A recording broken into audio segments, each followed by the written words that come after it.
He's got one foot in the frying pan and one in the pressure cooker. Believe me, as a bowler, I know that right about now, your bladder feels like an overstuffed vacuum cleaner bag, and your butt is kind of like an about-to-explode bratwurst. Hey, do you mind? I wasn't talking when you were bowling. Was I talking out loud?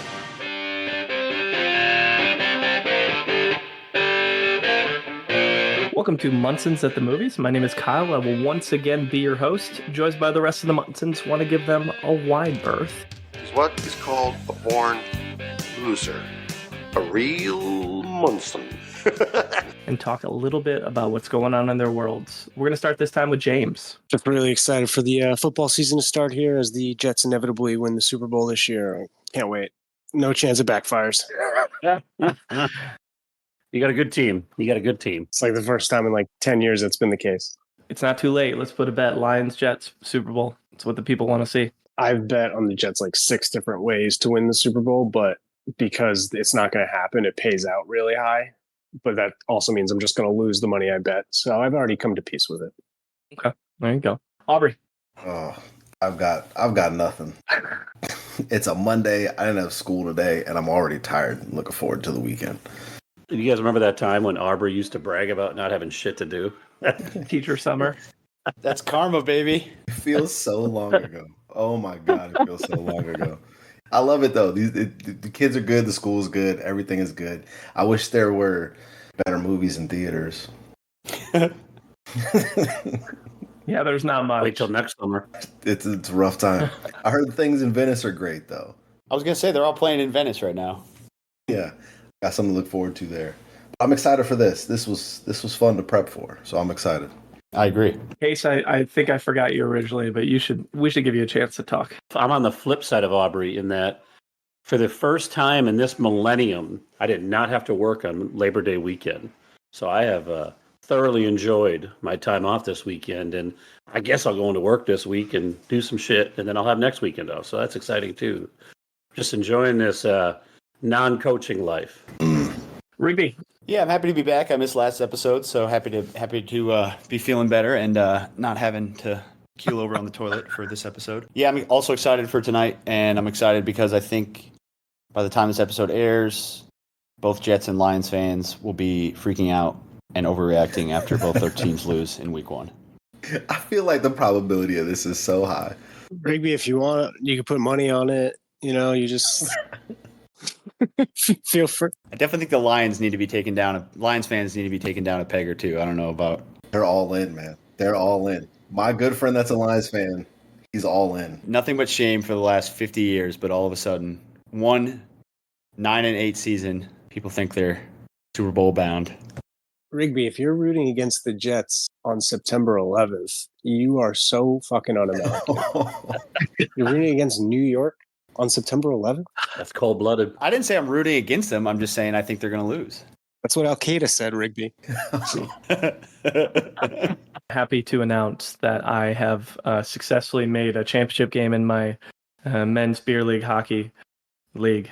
And by the time this drops, I'll either be sad for a few moments and then I'll forget it ever happened, or I'll be drinking out of a cup that's got Bud Light and Budweiser cans as its foundation. So I'm really looking forward to it.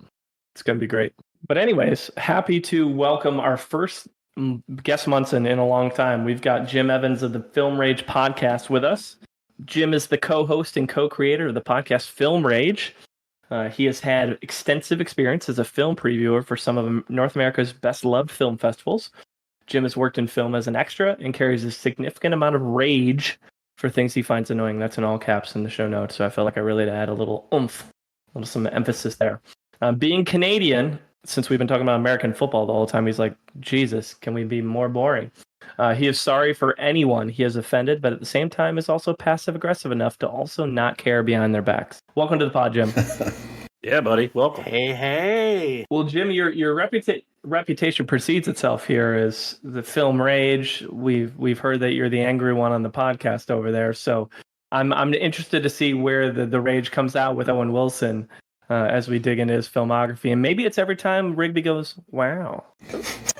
I'm saving him for tonight. No, it's mostly when he does his little Owen Wilson. No, what he's whispering at the same time when he's talking.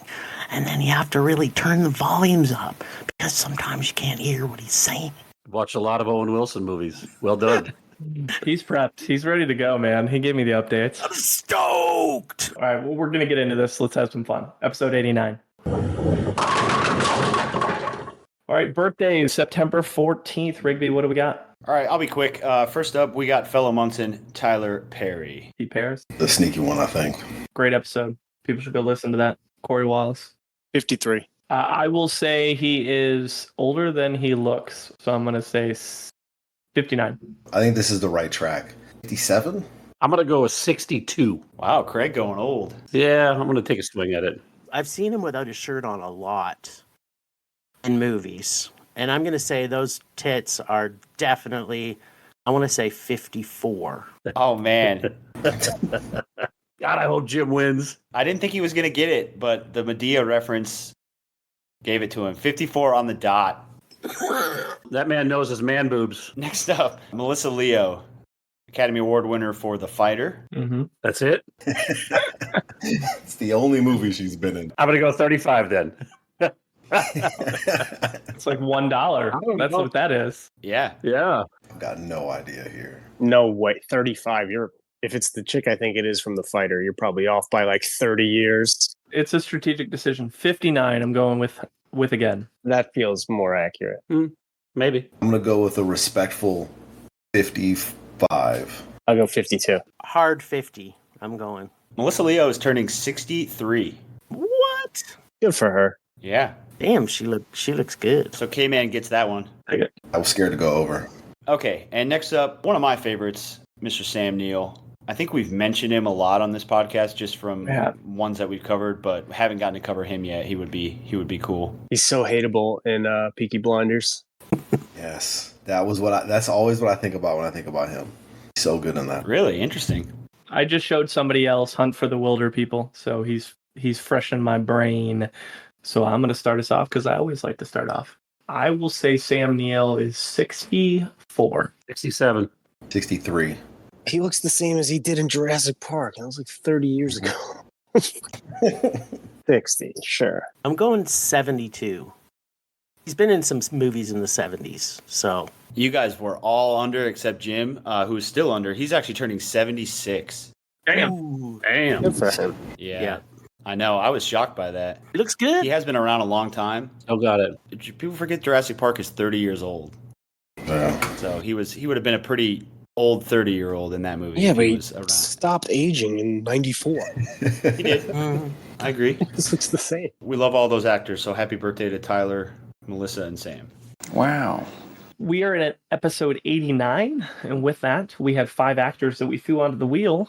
Those 5 were Michael Kenneth Williams, Rob Corddry, Josh Brolin, and Kate Winslet, but it didn't matter because the wheel selected Owen Wilson, and Jim decided to join us to talk about Owen Wilson. So we're going to do what we normally do, and that's kind of do a pretty extensive overview of their career, the highs, the lows, things that stand out to us. But before we get into all that, we always start with a little actor trivia to see if James can stump us Fast and Furious style. Yeah, so what I'm going to do here is I'm going to read 3 facts. 2 of them are going to be true about Owen Wilson, and one of them is not going to be true about Owen Wilson, but is going to be true about one of the many illustrious cast members of the Fast and Furious franchise.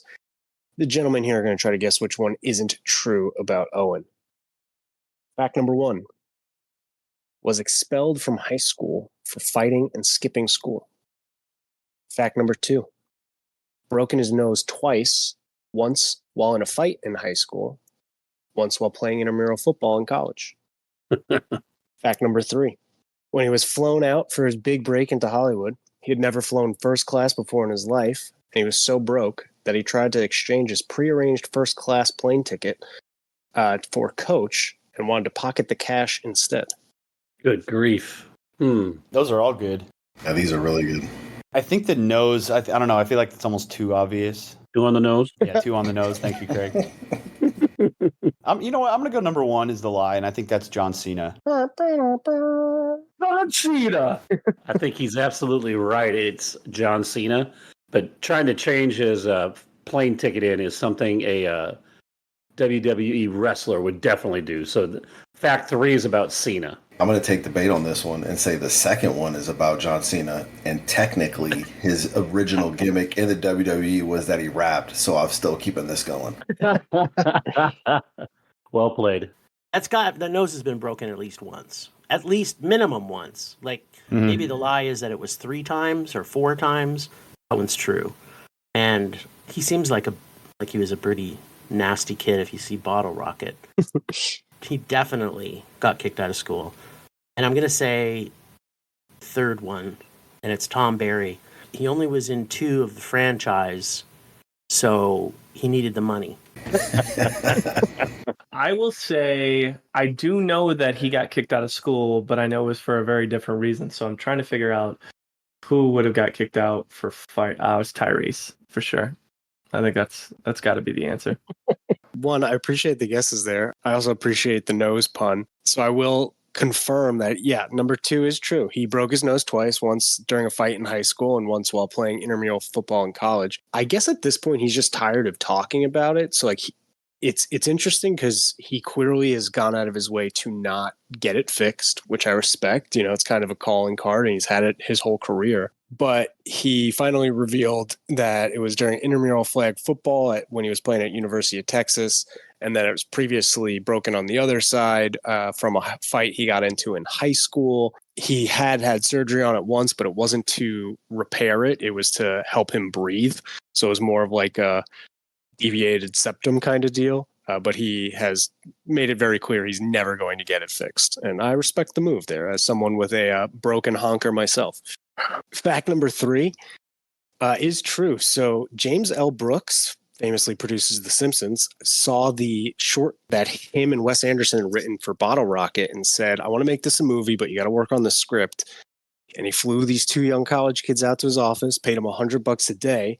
But Wilson was so broke on the flight there, he realized it was first class, wanted to exchange it for a coach ticket and try to pocket the difference.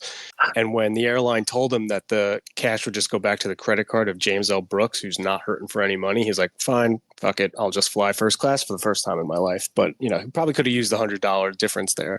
I respect that. Yeah, same here. I totally get the hustle. And fact number 1, was expelled in high school for fighting and skipping school. Not really true about him. He was expelled from high school. He went to a private religious school and he was booted his sophomore year. Mm-hmm. He was a private school outside of Dallas when he was caught stealing answers for a math test. While he was expelled for cheating in geometry, he eventually went to a military school, went to University of Texas. He straightened it out a little bit. But who did not straighten it out is Michelle Rodriguez, who famously portrays Letty Ortiz in all of the Fast and Furious movies. She had been expelled from 5 different schools for fighting and just not showing up. She eventually earned her GED, and I think she's doing okay. But yeah, she was a little rough and tumble kid there. The funniest thing about that story is that he went to a private school and had not enough money. He tried to get money back. It's like, okay, somebody had money. Yeah, that's a good point. And then his parents were like, we're not funding your hippie bullshit, all right? Yeah, your hippie ride to meet James Brooks. Yeah. No one's heard of this guy. Yeah. When they shipped his ass off to military school, they went, you're done. Yeah, that's enough. And he said that it was a group of kids and he wasn't willing to give up the names of the other kids. So he's the one essentially took the fall for everybody. So he could have snitched and probably got away with it and been fine, but he decided not to throw them under the bus. I know you're going to get into it here in a second, but did he graduate? Did they give him a degree from UT Austin? No, he never graduated. No, he didn't. Oh, man, give that man a degree. Come on. Just stop doing a Wes Anderson movie for a year and you can go do it. You just do it. It'll be fine. Thank you, James. Appreciate you, as always. Mm-hmm. All right, Case, snapshot and box office history. What do we got? Well, we've got a lot of data here, so that's exciting. The thing that's most enjoyable about this one is that it's really balanced out because he's got enough small indie films, but then he's also got a pretty sizable amount of big budget films. And he comes in as one of our top 20 largest budgets, despite all those small budget films. And he's top 10 in total earnings. So he's really has an impressive money side of the box office snapshot. Some of his highest grossing films, you're looking at a couple of different franchises here, right? The Fockers, Night at the Museum, Cars are really the ones that make up the big earners for him. And so one thing that I did find interesting was when I was plugging in his movies, he's got a lot of movies that have lost money. And most of those are on the independent side of things. I've got 56 different movies in my spreadsheet that I was able to find complete box office information on. And 13 of them lost money. A quarter of his movies have lost money. Obviously, he's done enough on the balance side, right, to make a lot of money in his big movies. The other thing that I thought was interesting about his movies is that a lot of name recognition with all of the movies he's in. There wasn't very many movies that I was sitting there going, I've never heard of that movie. I had at least heard of most of them. And I've got a theory on that I'll talk about when we're discussing Bottle Rocket. But let me get into the numbers. As I mentioned, he's in the top 20 in film budgets, 8th in total box office. But then here's where his numbers really hurt him. He's 47th in Star Meter. Not a surprise, right? He's not really doing a lot of projects right now, but 75th in critic ranking with 48.8, 69th in fan ranking at 55.7, and then he's 42nd and 23rd in his different box office metrics, which puts him at 67th on our list. Way lower than I thought it was going to be. You think it's because of all the comedies? Yeah, Low rated? Has to. rom-com scores. That's surprising. 67th was a lot lower than I was anticipating. And in most cases, when you're in a set of films, a trilogy, a lot of cases, the second and thirds do not get rated nearly as well as the first one. We're not talking about the Nolan Batman Begins going to Dark Knight territory here. We're talking about the third Night at the Museum film. Yeah. By that time, people are like, yeah, stop. We're done. That's a really good point, Kyle. I didn't think about that, but I think that definitely plays into it. Well, it gives us started 67 out of 89. Let's see how that Munson meter lines up when it's all said and done. So the early days of Owen Wilson. I don't know if we've had one of these before, but we got a guy born in Dallas, down in Craig's territory, down in the DF Dub. Right. Born in 68. I think his mom was a photographer. Her dad was basically ran the PBS station there in Dallas. Nice. Was watching an interview. There's a cool connection. His dad's PBS affiliate was the first one in the United States to play Monty Python. Oh, cool. They credit his dad for kind of helping them build their American profile, which is pretty cool.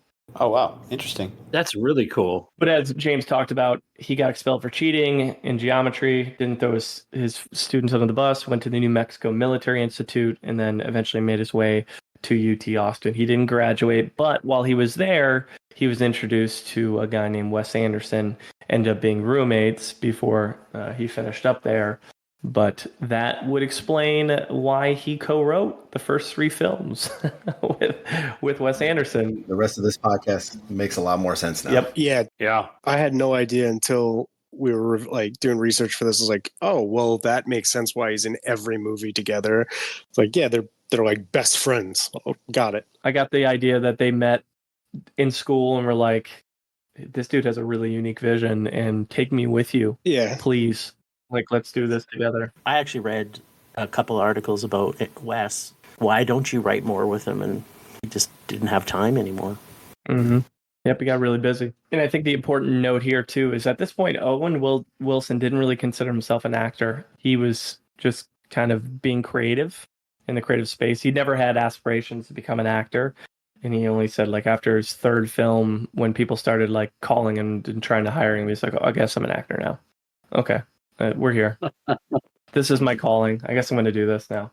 But as James mentioned, Bottle Rocket, the short, shows at Sundance in 1994. Like many shorts that go to film festivals like that, people are like, that's a great idea. Let's bring it to life. Had him work on the script. And then 2 years later, the full-length feature film of Bottle Rocket hit. And that's what we're going to call his first major role.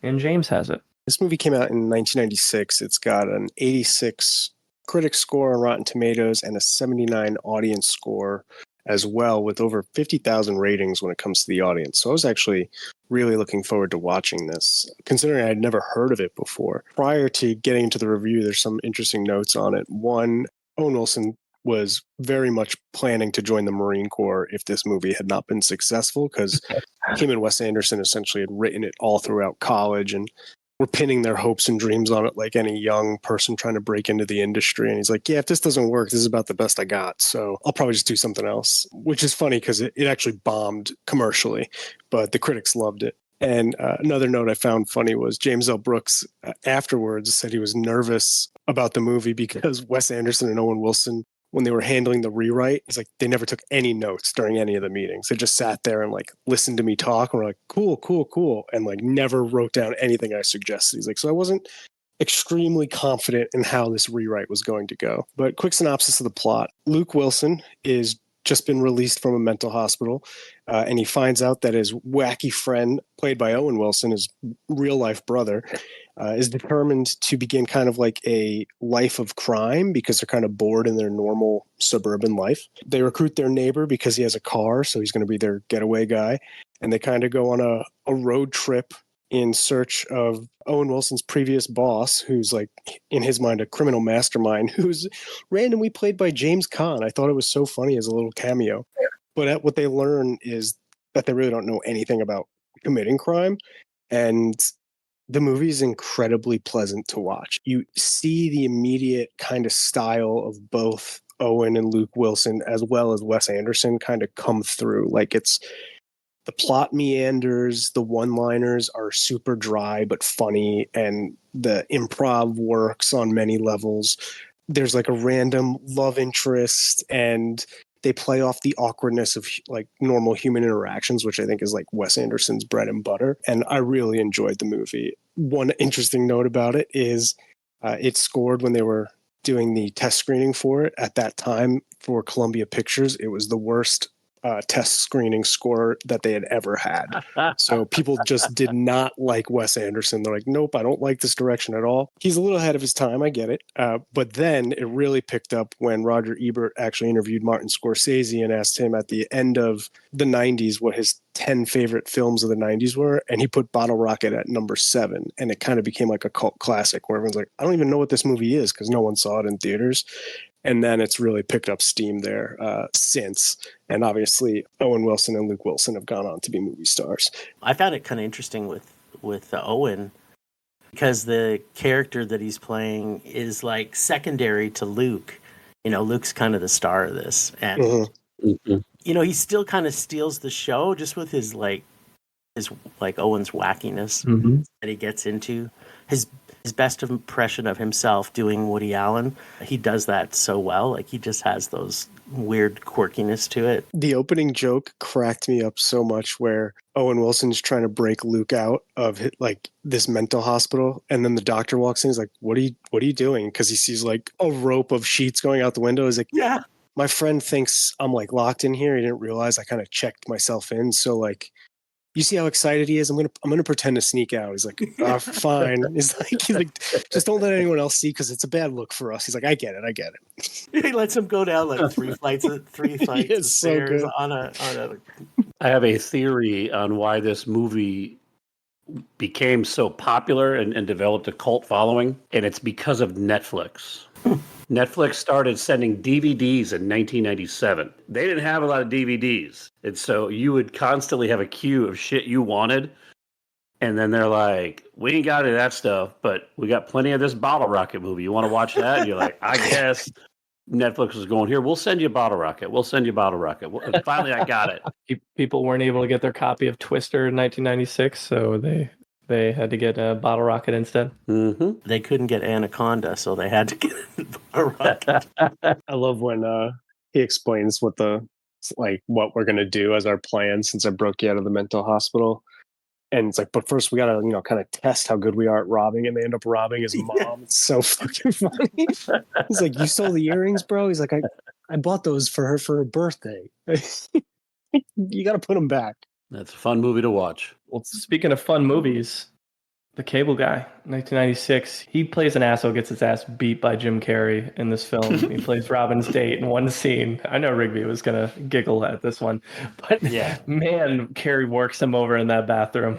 that restaurant. Yeah, it's so funny. Puts his mouth over the hand dryer and gives him a swirly. Cable Guy, I think, gets better with every watch. It is, but it's 100% agree. yeah, it's so dark that you wouldn't think it would, but it does. I find it funnier every time I watch it. I love Cable Guy. Yeah. We talked about it with Jim Carrey. I love that movie. And the first time I watched it, I was very caught off guard because you expect like The Mask or Ace Ventura style jokes, and that's not what it is. Yeah, I'm a big fan of the Cable Guy too. This was the first time in a long time I watched this movie. I liked it the first time I watched it. I liked it even more this time. I won't say it's a lot of fun, but it is kind of a lot of fun. Mm-hmm. The other piece I would add here is this version of Owen Wilson's very different than what we see him on screen the rest of his career. I wish he did more of this, just being a prick. He is such a sassy piece of shit in that scene with Robin. Minus Man. Oh, well, we'll get there. That was one that was in a hockey locker room, and the guys were like, "Have you seen The Minus Man?" I was like, "It's on my list." I've been occupado with some other ones. So, speaking of J-Lo and Danny Trejo in Anaconda, 1997, a very young Danny Trejo, and Isn't it crazy that like because Bottle Rocket did so poorly a year prior, he's like, I'm joining the Marines, fuck it. And then less than a year later, which means they're filming this like almost immediately, he's in mass produced and released Anaconda. Yeah. Almost $70 million. This movie made almost $70 million. He gets eaten by a snake. Yeah, it's crazy. No, this movie world grossed 137 million. Yeah, there you go. I love that. You got to remember that numbers are not just in America, people. I don't know what you're talking about. Let me rephrase that. This movie made 137 million US dollars. Nice. Around the world. So I've got two important things with this movie. Number one, outside of Anaconda, Owen Wilson's the most important character in this movie. And then there's a very pop cultural impact that I think will really be important to Kyle and I, and everybody else won't give a shit. But in the middle of the movie, Owen Wilson's character has this weird like WWE heel turn where all of a sudden he's like, you know what? I'm on John Voight's side, and he's the only guy that understands the jungle, so we're going to do what that guy says, even though he's clearly a piece of shit. No reason Owen Wilson's character needed to do that, but he did it, and it was great. And then the other part is John Voight was clearly the inspiration for Tommy Wiseau in The Room because they have the exact same accent and the exact same speaking cadence.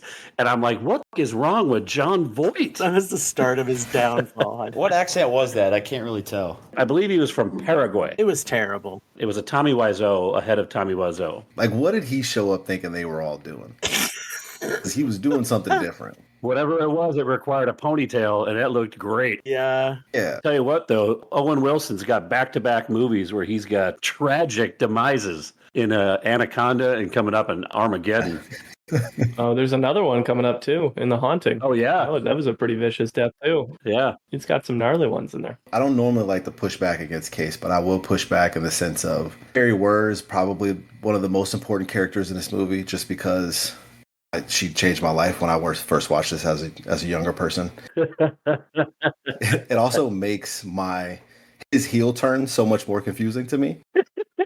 I'm on whatever side she's on. Yeah. Whatever she thinks we're doing is what we're doing. Right? That's fair. I saw this tweet recently that reminded me of what you said, where it was some guys like, I have no principles. If a beautiful woman says she believes something, I'll immediately agree with her.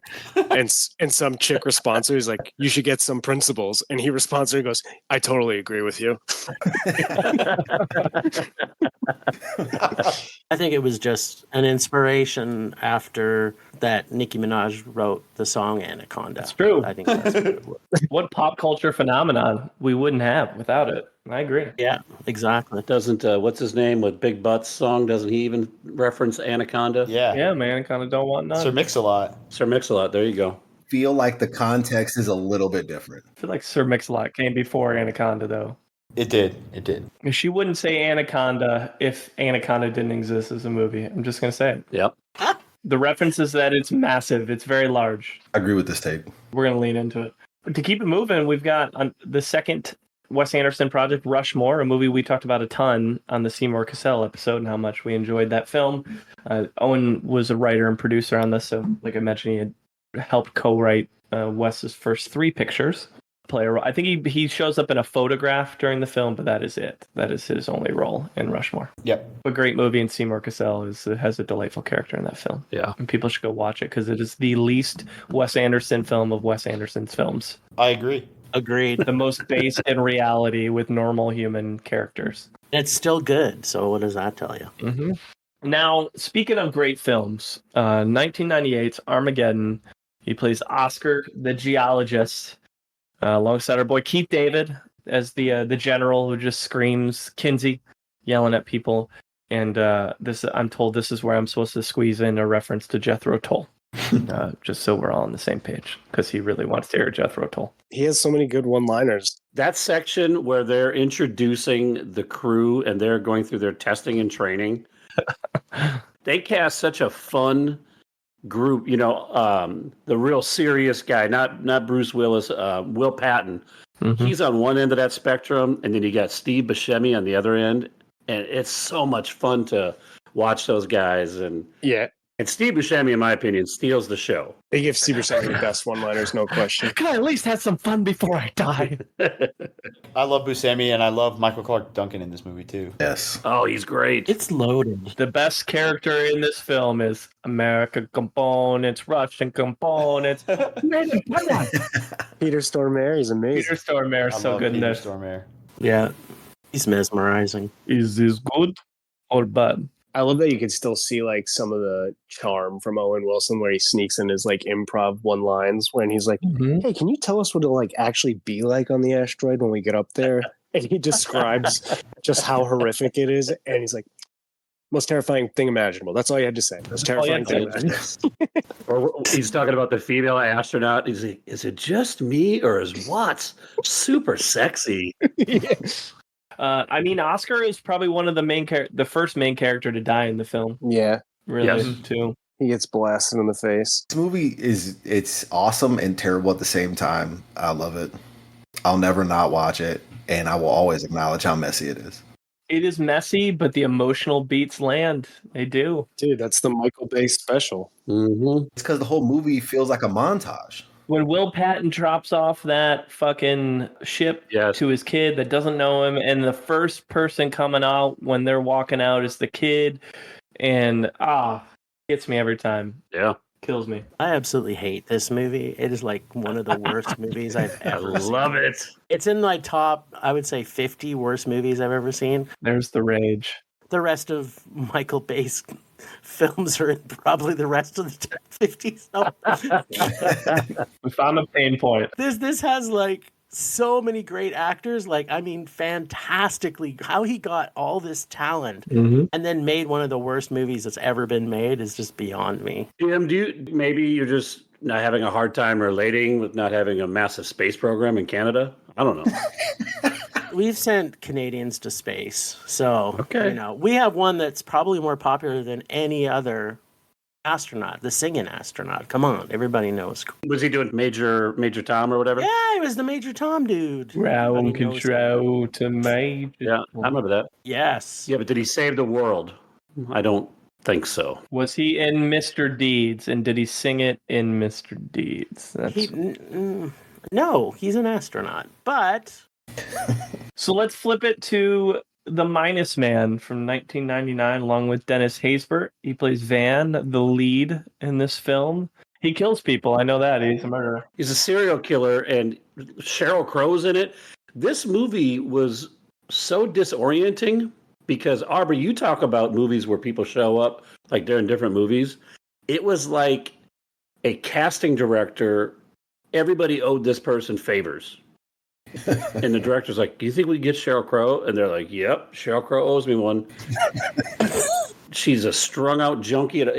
It's such a weird movie that goes nowhere. And isn't Brian Cox? Brian Cox is the main character in it, yep. Interesting watch because of the people that are in it, but it's an awful movie because of how it's written and how it's delivered. Mm-hmm. On the positive side for Owen Wilson, he started dating Sheryl Crow for a little bit after this. What? Mm-hmm. God, I'm so jealous. His score just went up. All he wants to do is have some fun. I'm a big Sheryl Crow fan. Nice. Yeah. The score just went up. How's her acting skills? I missed this one. Man, this is like 3 years after college for this dude. It's unbelievable. Yeah.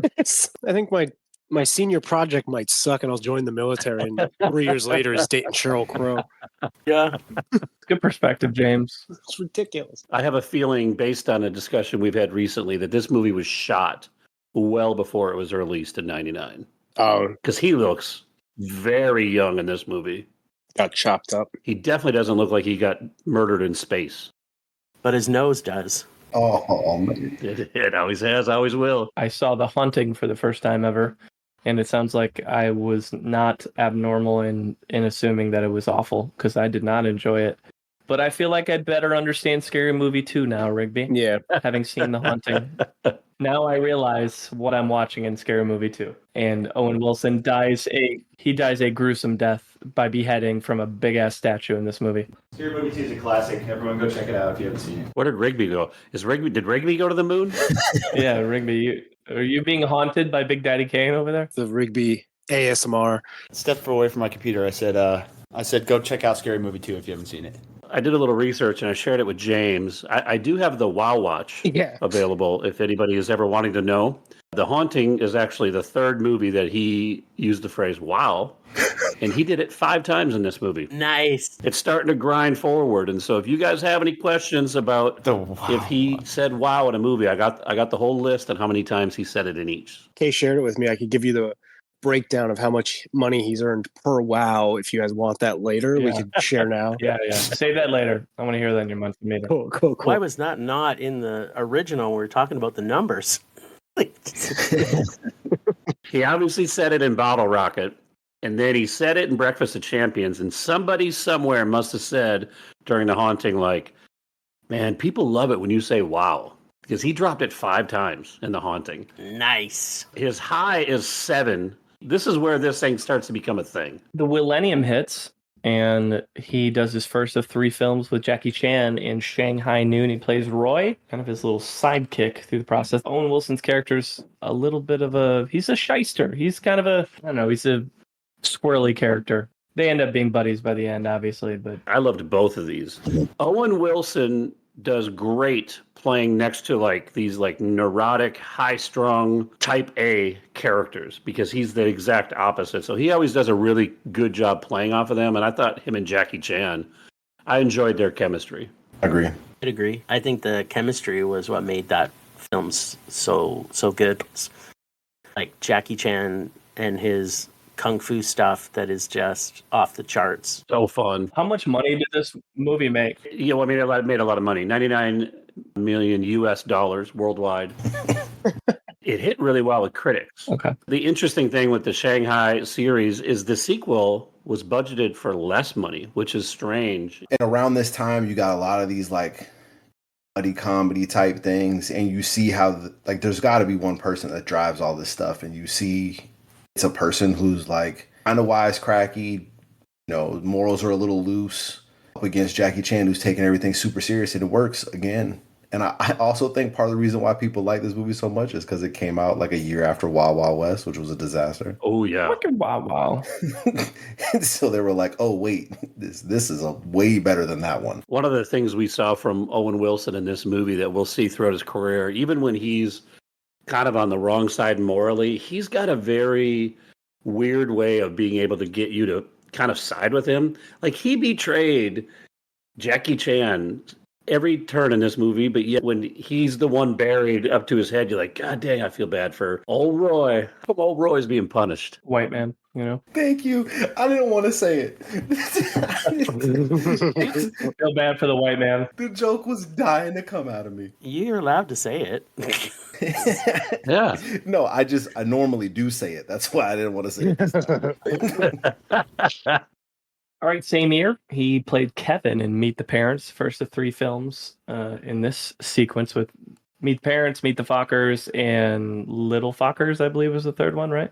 Yes, sir. Mm-hmm. Kevin plays the ex-boyfriend, right? Ex-fiance, yeah. Ex-fiance, that's right. Yeah. Dude, I love the It's bit such of a every good time he shows up, there's like beautiful music playing in the background. It's so like every car he's in has like beautiful classical music playing as he arrives. It's so like subtly well done.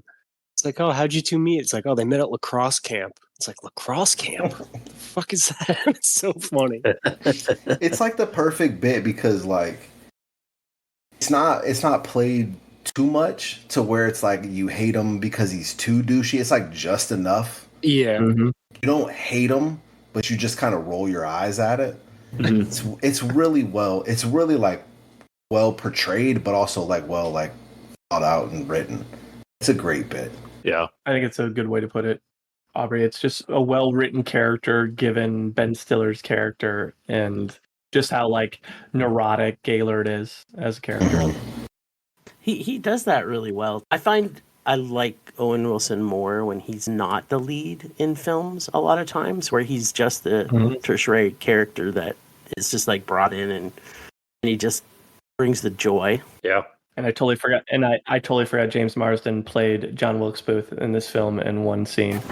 The Blue Steel. Dude, are we moving on to Zoolander? I fucking love Zoolander. I know you love This is one of my favorite comedies of all time. I even made it. I even quoted it for like my senior quote in high school. I forget what quote it was, but it was definitely something like "Beauty's only skin deep is what ugly people say," or some shit like that. Like it was whatever, like one of the most self-centered things. I just thought it was so fucking funny. At no point is the fact that like they are idiots like recognized by them. I think that's what makes it so funny is like they don't understand that everyone on earth thinks they're stupid, and I think that's what makes like the silliness of it so much fun. Yes. Yes. I love his line about Billy Zane. Yeah. Listen to Billy Zane. He's a cool guy. There's so many good lines in this movie. Like, so many. I forget the big speech that says whatever it is. Derek Zoolander Center for Children Who Can't Read Well. It's just Can't read good. Can't read good. Want to do other stuff good too? For ants? Is this for ants? Needs to be at least 3 times larger. Yeah, at least 3 times. And the gasoline fight, like when I saw the gasoline fight, You too could die from a freak gasoline fight. That's so. You Google it. Fucking Duchovny with his golden hand. Yeah. Like I'm a hand jockey, Derek. Different than the Face and Body Boys. To me, this might not be Owen Wilson's most memorable movie, but I think Hansel is his most memorable role. I don't know why, it just is. Like it's like kind of what I'll always associate Owen Wilson with being. I'm a Wedding Crashers guy with Owen Wilson, but this would be a very close number 2. Yeah. I think that's the toss-up is those two. Actually, for me, it's Royal Tenenbaums. Like to me, that's Owen Wilson. There we go. In that, We love a difference of opinion. Yeah, we do. Good segue, because I'm glad you guys had your moment. And I want everyone to have this moment and everyone listening to have this moment. I just want a voice to the people that are listening that are like, I hate this movie. You're not alone. This movie is not for me. I can recognize what's certain things are not for me. This movie is not for me. I knew I wasn't going to like it. This was my first time watching it. There's a reason why this is the first time I watched it. I've known I was not going to like this movie forever. Is it safe to say last time you're going to watch it? Yep. Wrong side of history. I'm okay with that. This is not for me. We all can't have a good sense of humor. yeah. When I was 15, I was bulimic. You can read minds? I will tell you something is terrible later. Nice. Oh, teaser. I might have mentioned this before, but he ended up working with Ben Stiller 13 times. Wow. So there's a chance Aubrey hated a lot of what he had to watch. I like Ben Stiller most of the time. It's just like a handful of these are really just, they don't work for me. Behind Enemy Lines, 2001, he played Burnett alongside Gene Hackman. I really like this movie, but I don't tell people that. I know it's kind of like funny, but is this his first foray into like a serious action movie as the star? Like a dramatic role? Yeah. Yeah, as the lead. Anaconda. Yeah, as the star, I guess, or as the lead, I should say. What are we doing? Anaconda. Come on. Gene Hackman's reputation on set is notorious. I could imagine he probably did not like Owen Wilson. I don't know. It wouldn't surprise me. But if Owen Wilson did this movie now, with having developed some wider range, I think it would be a lot better movie. I enjoy this movie. I would never say anything bad about it. I just wouldn't speak up at a party about it. But I enjoyed this movie. And I think it probably got hurt a little bit with Owen Wilson's more limited acting range at this time. Well, plus I don't think he's an action star. Like we went from the Royal Tenenbaums to this. It's like, why did anybody think he should do an action film? Give it a shot. Gave it a shot. Yeah, give it a shot. Yeah, but who asked him to be in it? It's the action comedy part. I don't know I haven't seen Behind Enemy Lines in forever, so I don't know if it's just like a straight thing, but like it's like, yeah, he's a funny guy. He could probably make it work. He's a handsome guy. Like, throw him out there. Let's see what happens. And that part of it kind of makes sense to me. And he can be funny enough to where like it makes it easier to enjoy. Yeah. I get it and I don't get it. Was this movie about an ex-Marine who returns to Vietnam when he learns his former mercenary part? Oh, because that's the Behind Enemy Lines I watched for about 30 minutes because that's what Roku told me.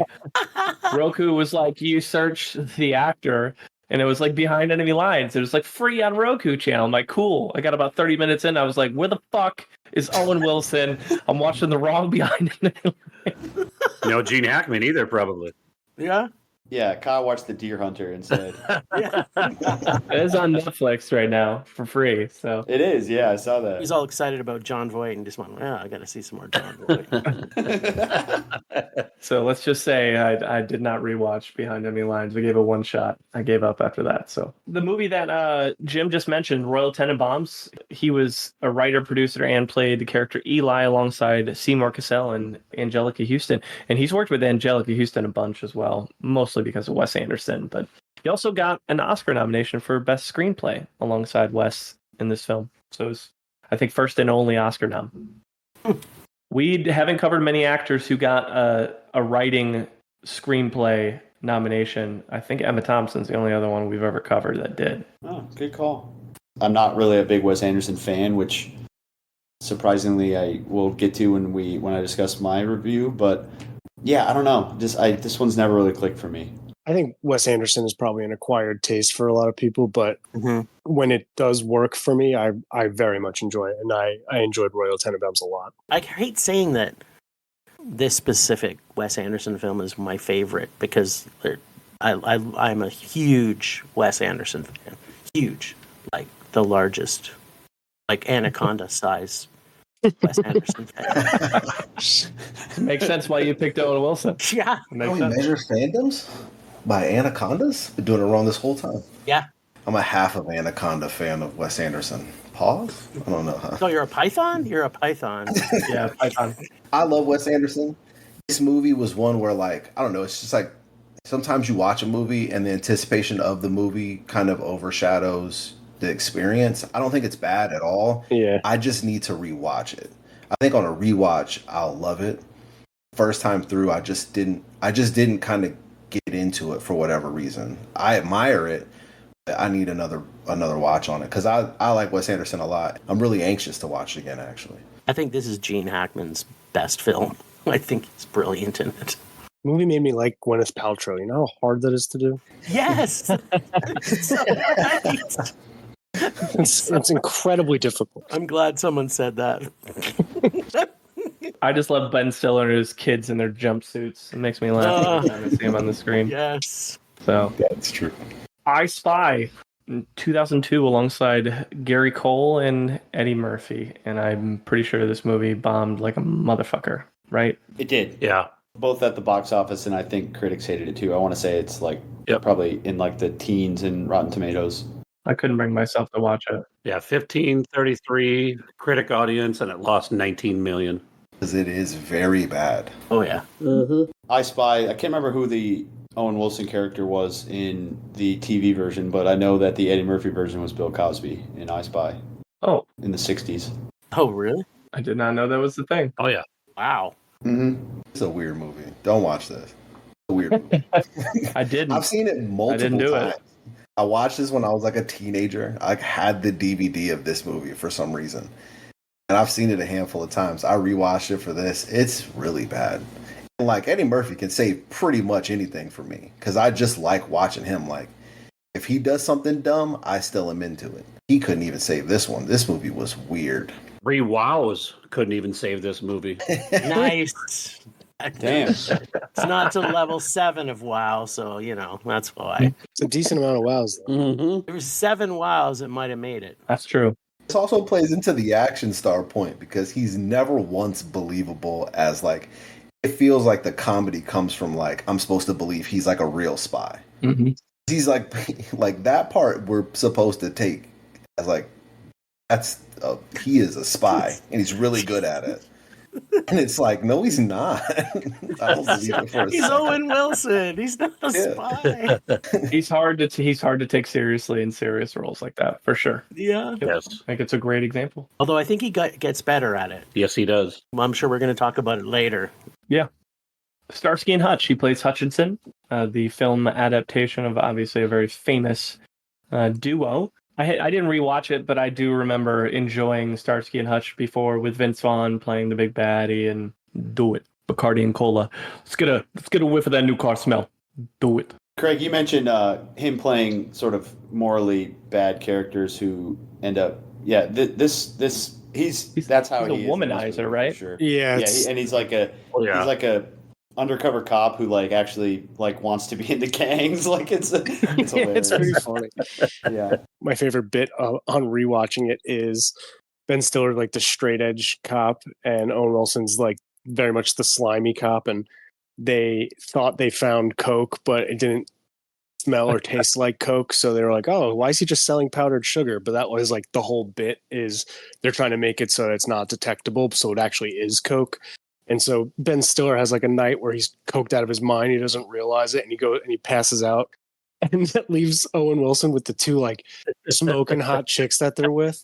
And he's like, "Hey man, I just wanted to let you know that actually was cocaine." He's like, "Oh yeah? How'd you know?" He's like, "Well, I tested it." He's like, and she tested it, and she tested it, and we all just kept testing it all night together. He's like, "It's cocaine, promise." He's like, "That's definitely what it is." And great use of the Bill Withers "Use Me" song in that scene. Yeah. Yes. Yeah, the only thing I liked in this was Snoop Dogg, but then Snoop Dogg. Dogg's in is What was his name? Like solid. Huggy Bear or something like that? Yeah. Yeah. Yep, Huggy Huggy Bear. Bear. Any TV show that was like a cop film, they got to bring them back. I fucking hate all of them. They're just all terrible. Every single one. There's that rage. I like the bit for Snoop Dogg's henchmen are like incredibly intelligent, but they're just like act like thug henchmen. But every time they talk, they're like really, really smart. A black hole is or what does he say about? Yeah, it's hilarious. Like actually, iguanas' tails can regenerate. It takes time. Well, let's go to another Jackie Chan crossover, Around the World in 80 Days. He played Wilbur in 2004. Never saw it, and I didn't watch it. I didn't rewatch this. I was too busy watching The Big Bounce, which was riveting. Let me tell you. I have seen that. He's not the worst part of that movie. I'll say that. No, the chick is, bro. She's so bad. Unbelievably gorgeous, but she cannot act. Who? Sarah Foster.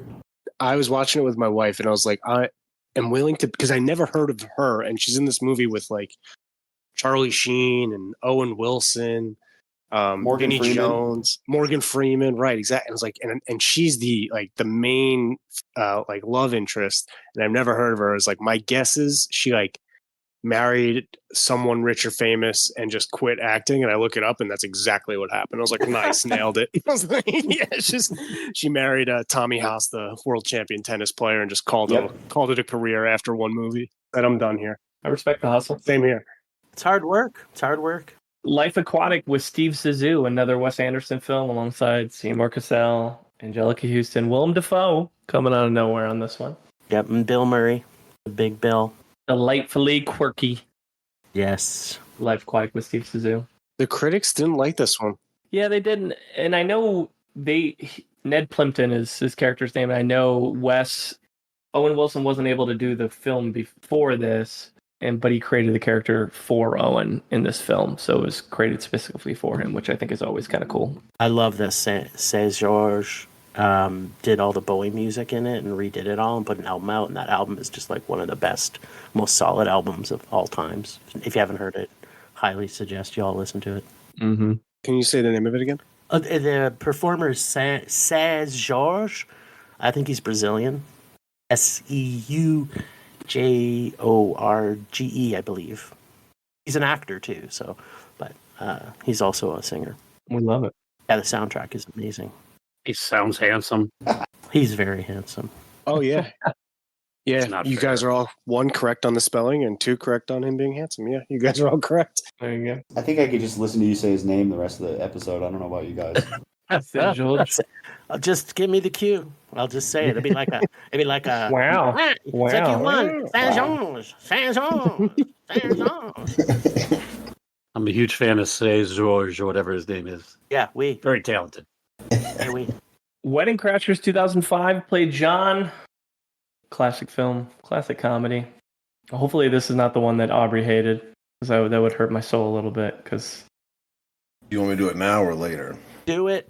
Bring it. No, I love this movie. I'm not. I was about to say, Okay. Yeah, This movie also contains my favorite Will Ferrell performance of all time. it's so fucking good. One of the best, What one of the the best, like fuck most do you random want? cameos ever. The Meatloaf. Yeah. crazy horny. I love Bradley Cooper in this movie. Yep. Oh, he's great. I like a lot of this movie. I just cannot stand Vince Vaughn in comedies. I'm sorry. I think he's completely awful.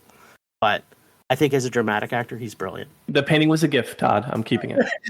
Great line. Dude, that's interesting because I would say that this like plays to Vince Vaughn's strengths comedically, where it's essentially just like his fast talking, manic sarcasm.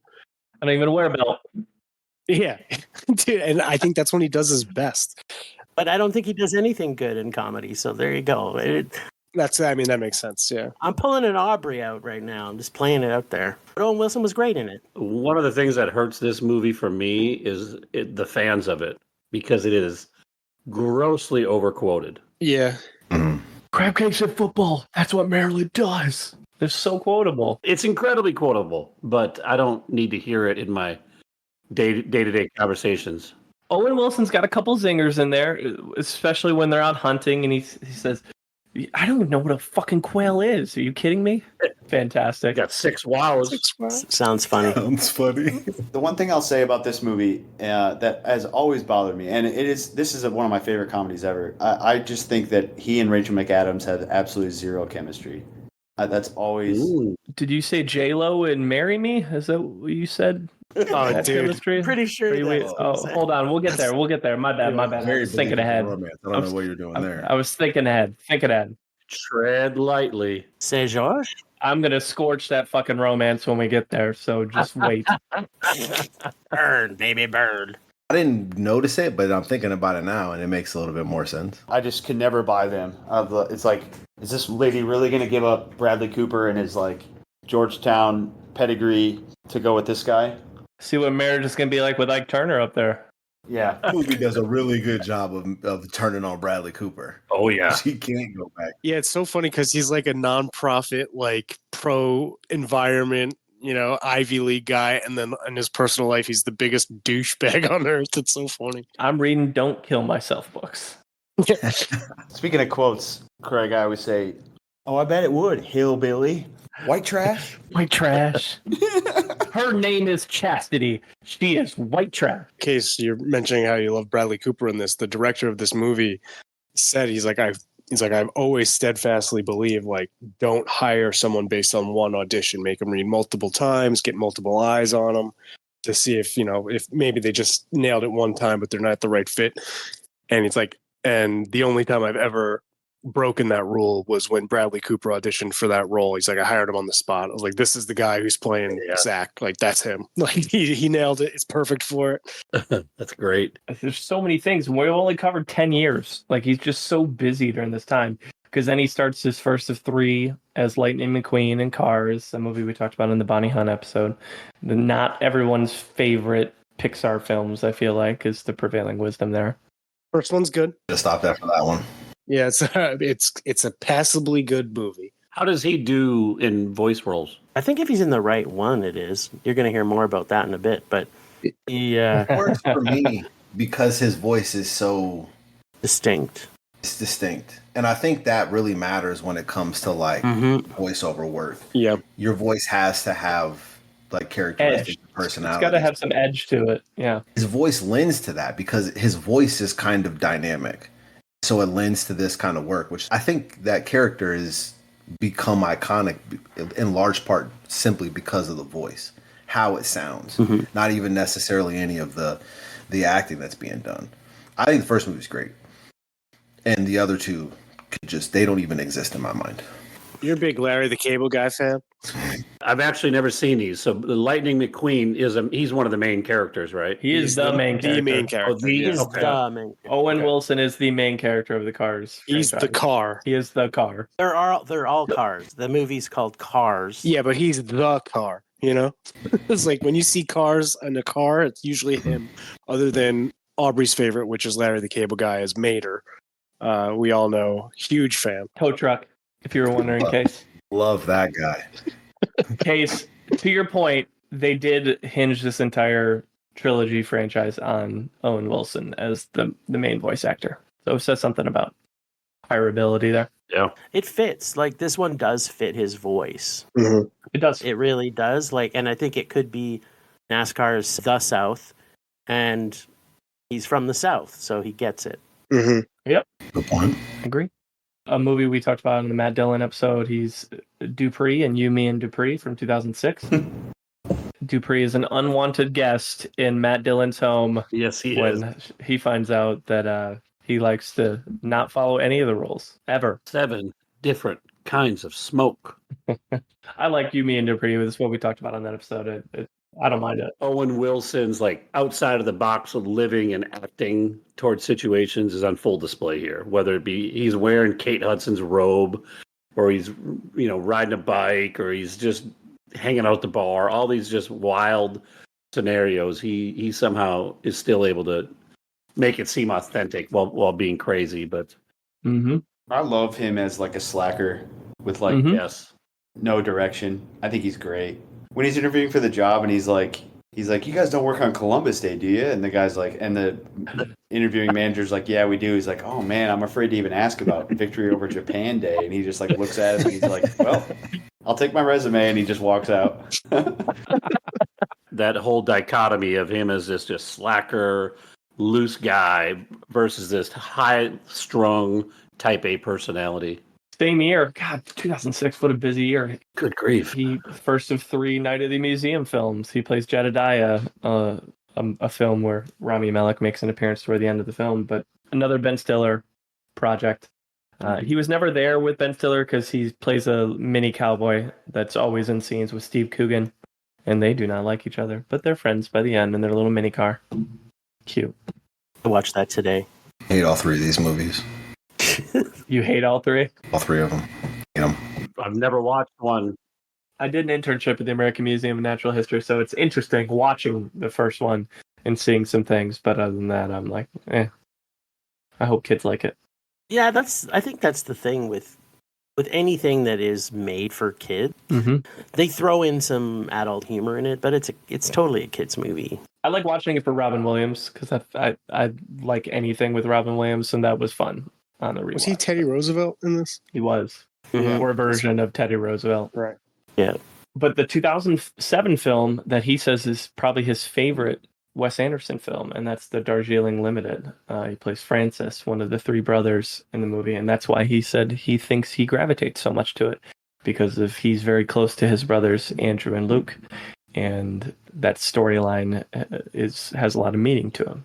I think the funnest part about this is that he's like the older brother, and he's kind of controlling them through the whole thing. I forgot how much I loved this film, and when I rewatched it, I was just like, yeah, it's just such a great, strong family dynamic from Wes Anderson. Mm-hmm. And I think Owen Wilson shines in this. Like, I love all those actors, and I just think he kind of outshone all of them, which I don't normally say. Because it's what Brody and Schwartzman are the other 2 brothers, right? Mm-hmm. Yep. Yeah. He said he loved being in India as well. That was the other part he loved about the film. So yeah, and Angelica Houston again. So I feel like the Darjeeling Limited is his most slept on film for Wes Anderson. Well, to take it down a notch into a serious territory, apparently he had a suicide attempt in 2007, And Andrew, his older brother, really helped him through that time. He doesn't really like talking about it.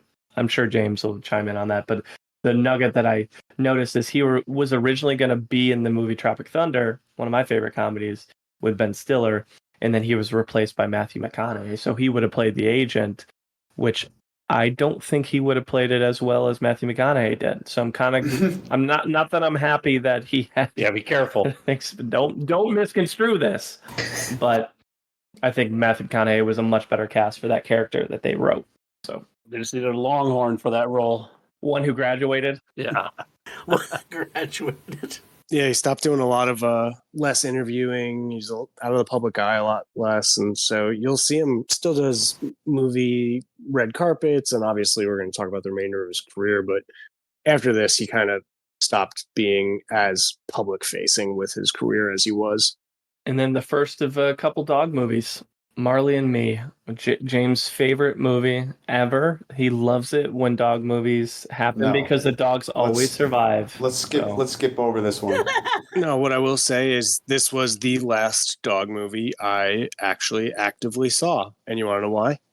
Because the dog dies. Mm-hmm. Marley dies a horrific death, and the movie, fuck that. I don't want to watch movies that just make you cry. Agreed. Hey, have you ever had a pet die? Do you want to think about him and cry? Come watch this movie. Yeah. Like, why would I want to experience that? I agree. And this was the last dog movie I ever actively sought out. I cried at the end of Armageddon because it was so awful. I don't want to close my eyes. So, James, you're telling me that him dropping "wow" 6 times and Marley and Me couldn't even save this? Love that so much. It almost, it's one of those movies where it's like, oh, this rascally dog won't listen. It's like the Beethoven thing where like this dog just keeps causing issues for everyone. But if at the end Beethoven dies and you're like, what the fuck? You're like, come on, bro. Like, it's like, hey, this rascally dog has stomach cancer. Anyway, have a good night. You're like, sick, bro. I can't wait to go home now. Love the movie. It was great. What the fuck? We could have had the Marley trilogy. Don't kill the dog off. Let's keep it going. Homeward Bound. They made a sequel. They made a sequel? They made another one. Wait, what? What? Get the fucking. It's called Marley from the Grave. It's like about a zombie dog or some shit. No, it's Pet Cemetery too. That's what it is. That's not exactly. It was Marley and You, the next one. 2011 movie. The puppy years, man. It's a prequel. Naturally. Oh, there you go. That makes sense. Yeah, No. naturally. We gotta have the backstory, the Marley backstory. We didn't get enough of it. Not enough character development. Of the Marley universe. It's the benefit of physical media, man. Caught that trailer right before I watched another Owen Wilson movie. Reacted the same way you guys did. Like, what are we doing here? I mean, it's odd to say that you like this movie, but I was really interested to rewatch it because I had only watched it one time. It felt brutal, the memory of it going through it. Mm-hmm. I was like, I'm not ever doing that again. There's no need to. I saw it. I was interested to see like if it was good or if it was like emotionally manipulative, like what kind of the bit was. It made $256 million US. Death Cells case. You should know that. I guess so, man. We all know that's the sign of a really good movie is the more Yeah, money it's the amount of money it makes. Yeah, Yeah, absolutely. absolutely. Mm-hmm. Especially when it comes to American dollars. Those are the smartest viewer of and Yeah. consumer of art. Yeah. Absolutely. Avatar 2, man. It's the best movie of all time. Well, it's significant when you're like, I'm paying money to watch a dog die. Like, I can't do that. It's amazing to me how much money that made. I think everybody wins there. Watch the prequel. Marley can't die in that That's a one. good point. You know there's a second So- one. Yeah. How about instead we recommend people go watch our highest critic score, which is Fantastic Mr. Fox, where he plays Coach Skip Well done. alongside Willem Dafoe, and that's Rigby's review. As you guys know, I don't really like Wes Anderson movies, and I don't really like animated movies. Those theories got turned up on their head in this one. I really enjoyed this movie, Ooh.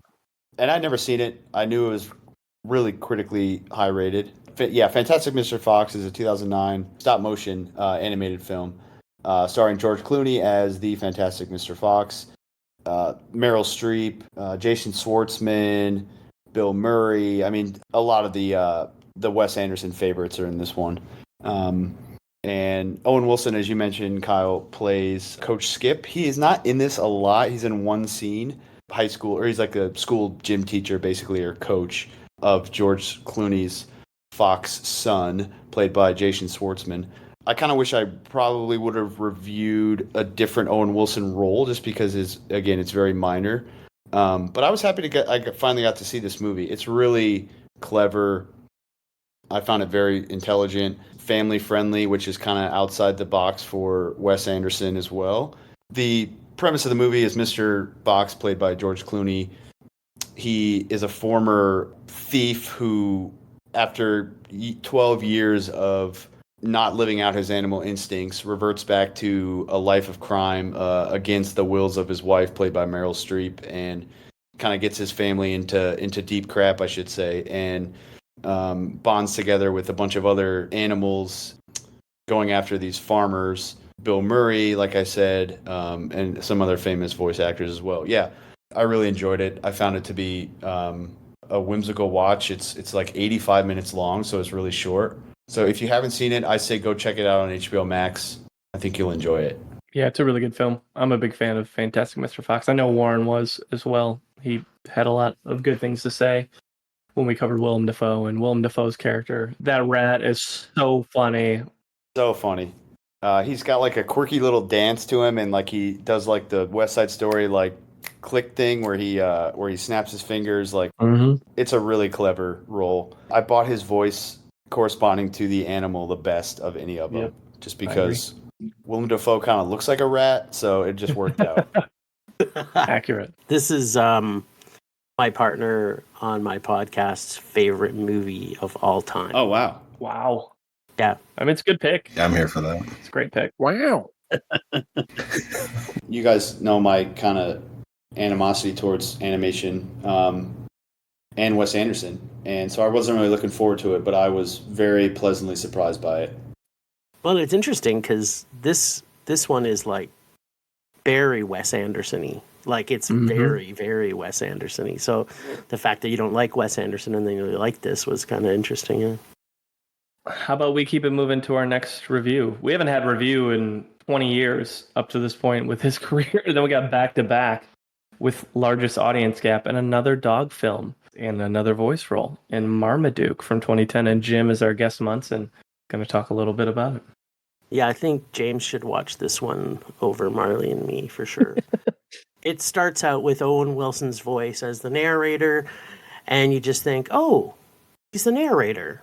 But then you find out, no. Wrong. He's actually a talking dog named Marmaduke. Nice.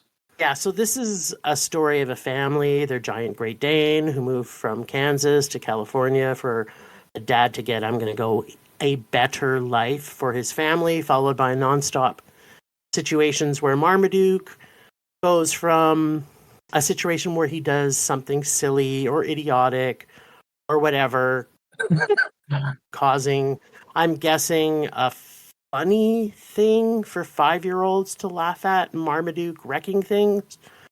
Judy Greer is the mom who apparently it's her stereotype these days. She does her best mom that she can do.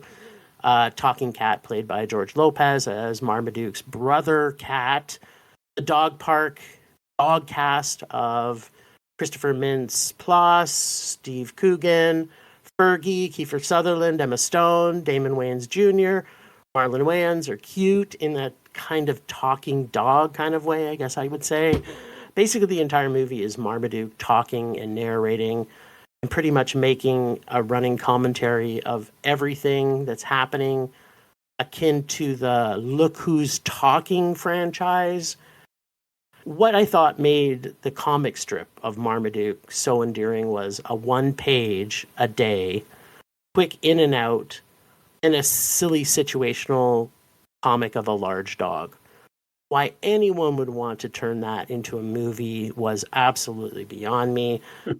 But this is a family-friendly, talking animal movie that has every trope that could possibly be squeezed into an hour and 39 minutes of a talking animal movie. The only thing in this that surprised me about it, in regards to the script or the plot, was that I was truly surprised about how nauseous I felt by the time I got to the end of this movie. This is not a film for adults in any way, shape, or form who do not have to attend without a child in their presence because it's corny, it's not funny, and I'm going to steal a line from Aubrey and say, I am not the target audience for this movie. After seeing it, though, I'm still not sure who that is. And personally, talking about his voice acting, I don't think this was a good match for Owen's voice playing Marmaduke. It did not fit at all. They needed, like, Patrick Warburton or someone to play Marmaduke. They did not need a surfer dude dog to play this. This movie is truly, if not as worse as Armageddon, it is completely awful and unwatchable. But James, you should watch it. Unfortunately, I've seen this movie, and I did not finish it because when I realized the majority of the jokes were based around farts, I was like, oh, yeah, this is for small children. I'm going to watch something else. This is not for me. Yeah, this was really painful. So, Jim, I'm going to guess you're on the lower end of the audience gap of 42 to 9. Yeah, if there was a 1 out of... You can do that. Whatever the number is. Whatever the number is. 1. 1 out of 100? Or if there's less than 1, if it's a fraction, then I would go with a fraction of 1.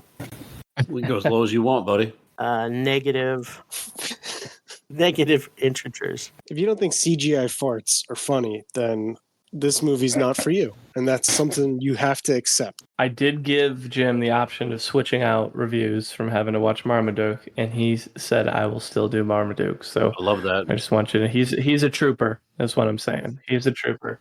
We say this on our podcast a lot. We're not called Film Love. We're called Film Rage. Yep. So like, there you go. Like, dare me to see a terrible movie, I will watch it. Yep. Marmaduke 4 wows. As a proud Great Dane owner, I disagree with the casting of Owen Wilson. He is not a Great Dane voice. No, he's not. All right, well, we'll keep it moving. Appreciate you, Jim. Tackling the largest audience gap for us. Well, we're in the 2010s now, and so the first thing to note was he played the other study group's leader in one episode of Community in 2010. Acted opposite Christina Applegate and Jason Sudeikis in Hall Pass in 2011. Played Rick. It's a Warren Hicks favorite. This was the first time I watched this movie. I avoided it for a long time because I thought I would hate it, and it was fun. Oh, I love Hall Pass. Anytime I start to think about it, I just tell myself to stop thinking about it because I've got questions, but it was a good time. I enjoyed this a lot more than I ever thought that I would. I'd watch this one again for sure. Was he in his normal, like, slacker role and Sudeikis was the uptight character, or was it flipped? No, opposite. No, he's the uptight one. Oh, okay. Yeah, he's the uptight one. The scene that sticks out to me is when that girl is drunk in the bathroom and Sudeikis is like trying to like talk her down from the ledge. Yes. And she sneezes and sprays shit all over the wall. Yes. Oh. His reaction is what makes it so, because like it's naturally going to be like, you know, repulsive humor, but it's his like calm reaction, just leaning over and like nodding, be like, "Yep."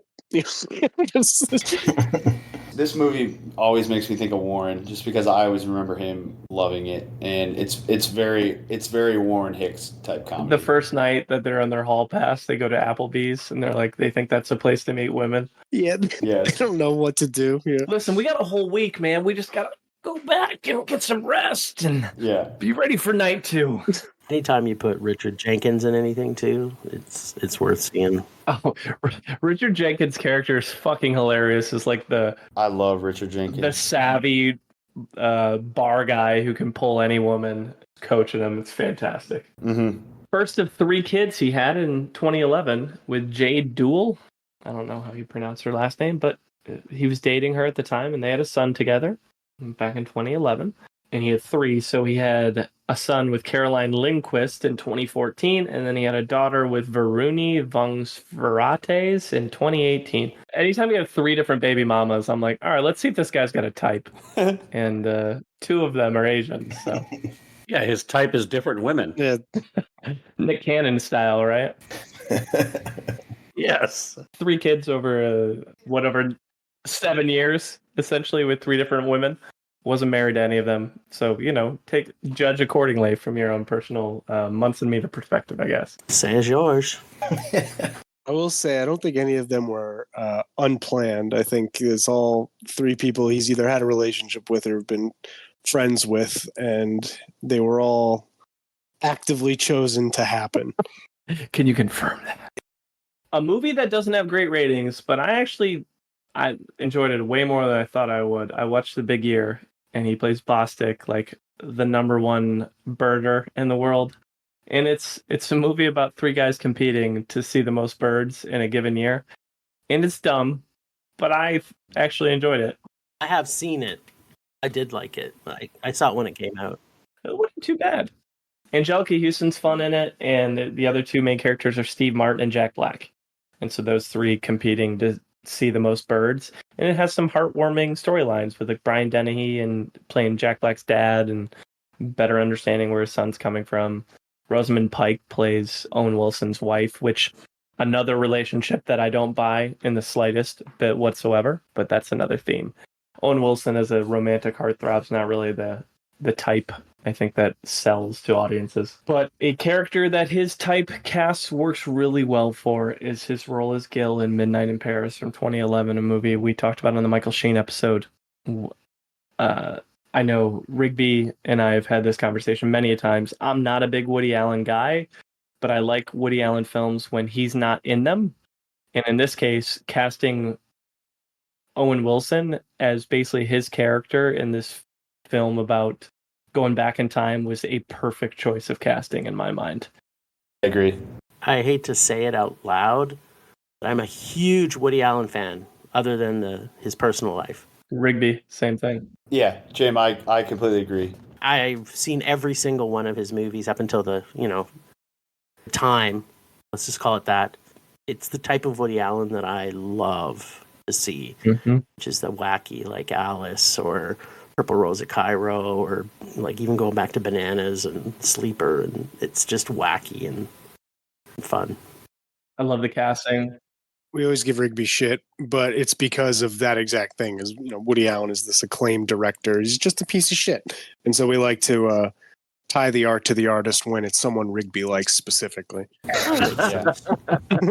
And Kyle, I agree. Even though my favorite Woody Allen movie is one where he is a star in it, and that's Crimes and Misdemeanors. I think the handful of other of his favorites, he's not. He's just the director of. So I'm with you. Like sometimes the Woody Allen role works, and sometimes it doesn't. And I almost prefer him without it. To be honest, he's just too neurotic for my liking in most of his roles. Favorite movies among like critics and just Hollywood people are probably Annie Hall and Manhattan, and I actually think those are more of his overrated. Jim, you might disagree with me on that, but I've never seen the acclaim of those that I think they deserve. When I see Owen Wilson, I find him in his quirkiness that a soft Woody Allen character that he plays most of the time. He's a Dallas version of Woody Allen that's like, half his age. I just really feel that who he is. Maybe he's modeled his acting after Woody Allen. I don't know. It's a perfect choice for that character. This was my first watch. Oh, you've never seen it before? Oh, shit. I watched it because you guys raved about it. And it was my first watch of all my Owen Wilson prep. And it's my favorite movie of the whole thing that I watched. Nice. This movie is wonderful. I adore this movie. Dude, Corey Stoll as Ernest Hemingway is perfect. It's so good. So good. This movie is just beautiful. It's beautiful to watch. I'll probably watch this movie dozens of more times. I love this movie. I have a theory on why you guys like this movie so much. It's that he sets a personal record with 7 wows. That's it. and I think that's why you guys are all on that side of it. And I love Michael Sheen, so. It's got nothing to do with the Rachel McAdams love interest to Marion Cotillard to ending with Leah Seydoux. It's got nothing to do with that. The wows. The Internship returns back to the screen with Vince Vaughn. I'm sure a comedy that Jim very much loved because he loves Vince Vaughn and comedies. I loved everything about it except Vince Vaughn. It's fine. It's kind of basic, but like their chemistry together is the only thing that kind of keeps it moving. They're going through like HR training, and it's like, is it okay to date a coworker? And everyone says no except them. And Owen Wilson's like, yeah, you're young and you're in love and you're in a strange new place. And like, where are you going to meet other people? And like in my heart, like that's truly how I felt. And when I was watching the movie, I was like, oh, is that not how I'm supposed to feel? I was like, oh no. I'm on the wrong side of history here. Lowest critic score is Are You Here? He plays Steve Dallas in 2013, and Case has it. I mean, we just had a riveting conversation about how good one of his movies was. We could have an equally riveting conversation about how not good this movie is. This is not an enjoyable watch. You guys, I fell asleep 4 times trying to finish this movie. I'm done with painkillers, so I can't blame that on the Percocets. Quick summary. Essentially, what happens is Zach Galifianakis and Amy Poehler are brother and sister, and their dad, off screen, he passes away and leaves basically all of the estate. They have a big farm and a store, and he leaves everything to the slacker, Zach Galifianakis, who's best friends with Owen Wilson. Owen Wilson drives Zach Galifianakis back for the funeral, and then that's where we meet Amy Poehler's character. We just kind of follow them through this process of trying to go through and process the dad's death, how to handle the estate, and all these different things. I like what they were trying to do in this movie. They were trying to tackle some pretty big topics, and I think Wilson, Galifianakis, and Poehler were all trying to have different types of roles. You know, Amy Poehler plays this like super bitch, but she doesn't do it ironically like she does in like Blades of Glory, right? Kind of a nasty person who's hiding behind this concept that she's trying to do what's best for everybody. And then Zach Galifianakis is just, he's slacker who has a ton of mental health issues. And then Owen Wilson's character, he's kind of what we've grown used to him in other roles, but you can kind of tell that he's dissatisfied with his life as this womanizing kind of fast talker. So it just misses in a lot of different ways. And I just found it to be a kind of a tough watch, not from a content, but from a pacing, from a writing, from a direction. I love what all 3 of those main characters were trying to do. Unfortunately, it just didn't get to where I hoped it would have. Mm-hmm. So Kyle always asks us at this point, somehow I just edged out Marmaduke at a 8% critic rating. So, dang it. I hate to rail on movies because I know a lot goes into making films and a lot goes into it. So, you know, I'd definitely give it more than 10%, I suppose, but it just doesn't get anywhere. I think all the actors in it did a stellar job. Like, yeah, Galifianakis was at the top of his game. Wilson was at the top of his game. Amy Poehler was in a role I'd never seen her in. So I love seeing films where the actors have to push their acting talents beyond what their traditional roles are. So that part I fully enjoyed.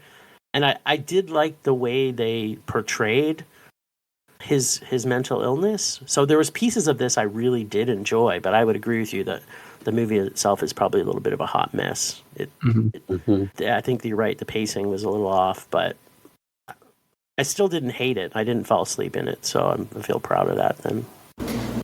4 times. 4 times. Nice. And Jim, that scene where we first see Zach Galifianakis clean shaven. Yeah.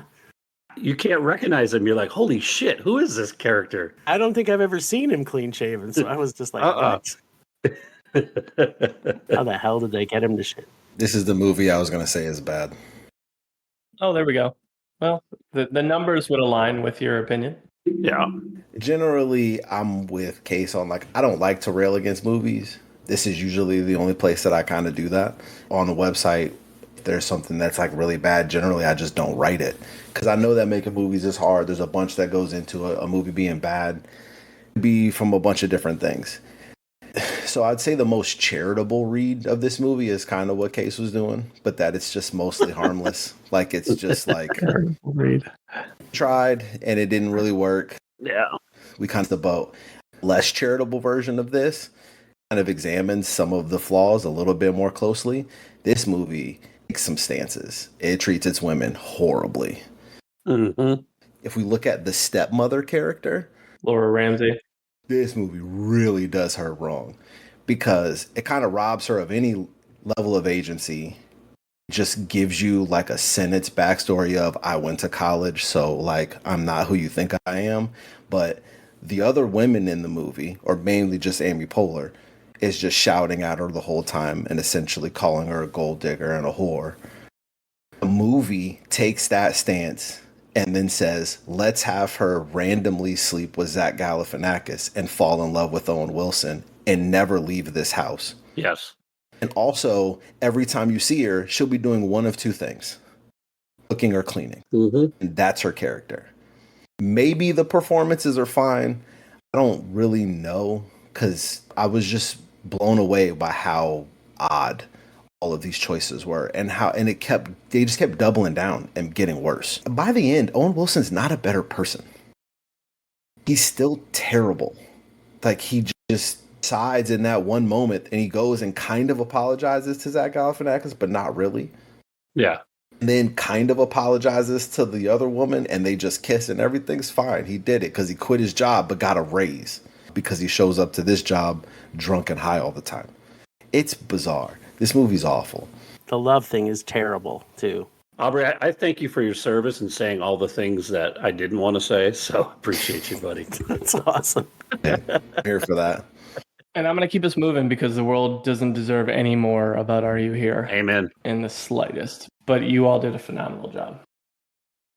Before our last review, Grand Budapest Hotel plays M. Chuck alongside Willem Dafoe as well in 2014.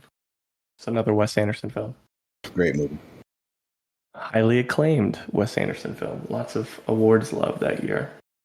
And then our largest critic gap, which honestly I don't know how much he's in it, but we'll find out here in a second as Aubrey goes through it, is Inherent Vice. He played Coy in 2014. Who has seen this movie? It's once, and it was a long time ago. Yeah, same here. I don't think I have. I think I saw it in theater, so it's been 2014 for me. Yep, same. So that was my relationship with this. I saw it in 2014. I think this movie's great. Essentially, it's in the 70s. It's about a private investigator, Doc, about Joaquin Phoenix, and essentially he's just investigating the disappearance of an ex-girlfriend with his Catherine Watterson, which leads him down like a path of like multiple different things that intersect to create what I say this in the most generous way possible, is a bit of a convoluted plot. I asked if everyone had seen this movie because I don't have like a real in-depth review because I'm still processing this. I watched it today. There's just a lot to parse through with it. I enjoy it, and I enjoy it the way that I just enjoy extraordinary filmmaking because Wes Anderson is a master. This movie looks and sounds amazing. The production design of it, I am just really taken with. Joaquin Phoenix is killing because that's kind of what this guy just does. He just shows up and kills. And so that's what he's doing here. Catherine Watterson's, she's awesome all the time. Her character's a bit odd in this one. So that's one of the ones I'm still kind of parsing through. But I think the movie's great.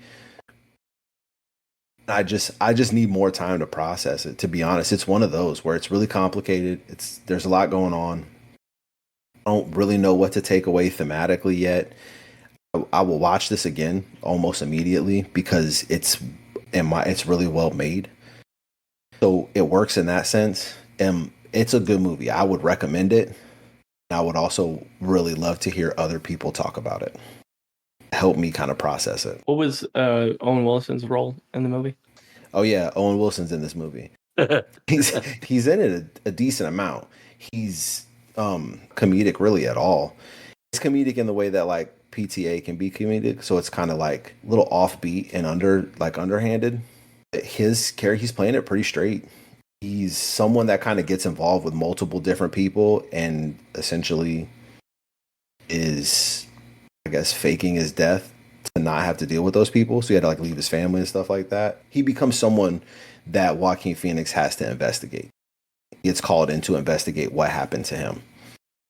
And that leads him to other stuff. And Owen Wilson it's a performance that I wanted. I was seeking out more dramatic stuff these past couple of days from him. and it was something that I wanted, and he was really good. He does really good in this. I'm looking at the cast, and I can kind of piece together a couple or most of the performers in here. But what roles did Maya Rudolph and Martin Short play? Maya Rudolph was like his secretary. She was like the secretary of the doctor's office that he ran his private investigation business out of. How about that? She shows up a couple times. Okay. And she's funny, I think, most of the time that she shows up. Minor part. It's a minor part. It's real like undermined. She makes a couple of jokes. She just shows up. You'd miss her if you're not paying attention. It's a perfect role to put your wife in. Yeah, that's right. Which she plays in a lot of his stuff, just a small part, because she's married to the guy. And Martin Short shows up for like one scene, I think. He's in a couple. He plays the dentist or whatever. That's a fun cast. You forget that he's in it, and then he shows up, and he's great in it.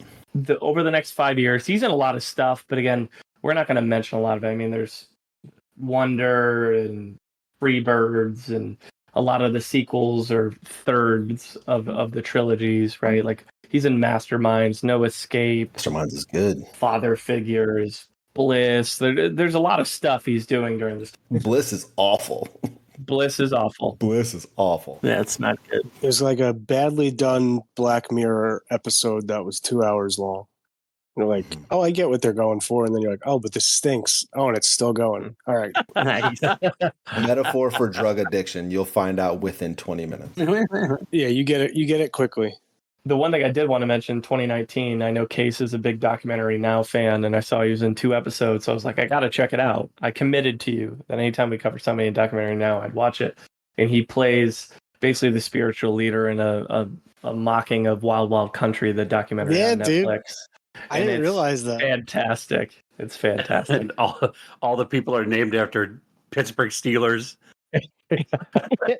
There's a Michael Keaton cameo. Yeah, it comes into the second episode as a whole FBI thing. I started watching this. It's pretty good, man. Yeah, I literally ran out of time. That's why I got on right at 9 o'clock, because I was trying to fit this in, but I had to watch it on like Spectrum's app, so I had to get ads. So I'm like halfway through the second episode. This is hilarious. It's so good. I'm really glad that I'm watching it. What makes Documentary Now so good is how serious they take it. Yes. With Helen Mirren doing the intro. It's incredibly stupid, but they take it so seriously, which I respect the commitment to the serious documentary bit. The interviews, I mean, these guys are like not breaking character once. I'm sure they did, and they just didn't film those parts. But when they're talking about, yeah, the orgies were so loud that we had to try to intervene, like just getting out of control. We were screaming our orgasms into jars and saving them.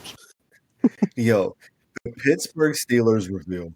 The Pittsburgh Steelers one was good, but the one where like they were like, yeah, they're fucking just shooting out of the shooting range all day, and at one point a bullet came through and almost interrupted our orgy, and it was just like that's when it got out of hand, right? When the stray bullets were coming through into the orgy. Coming through the orgy room.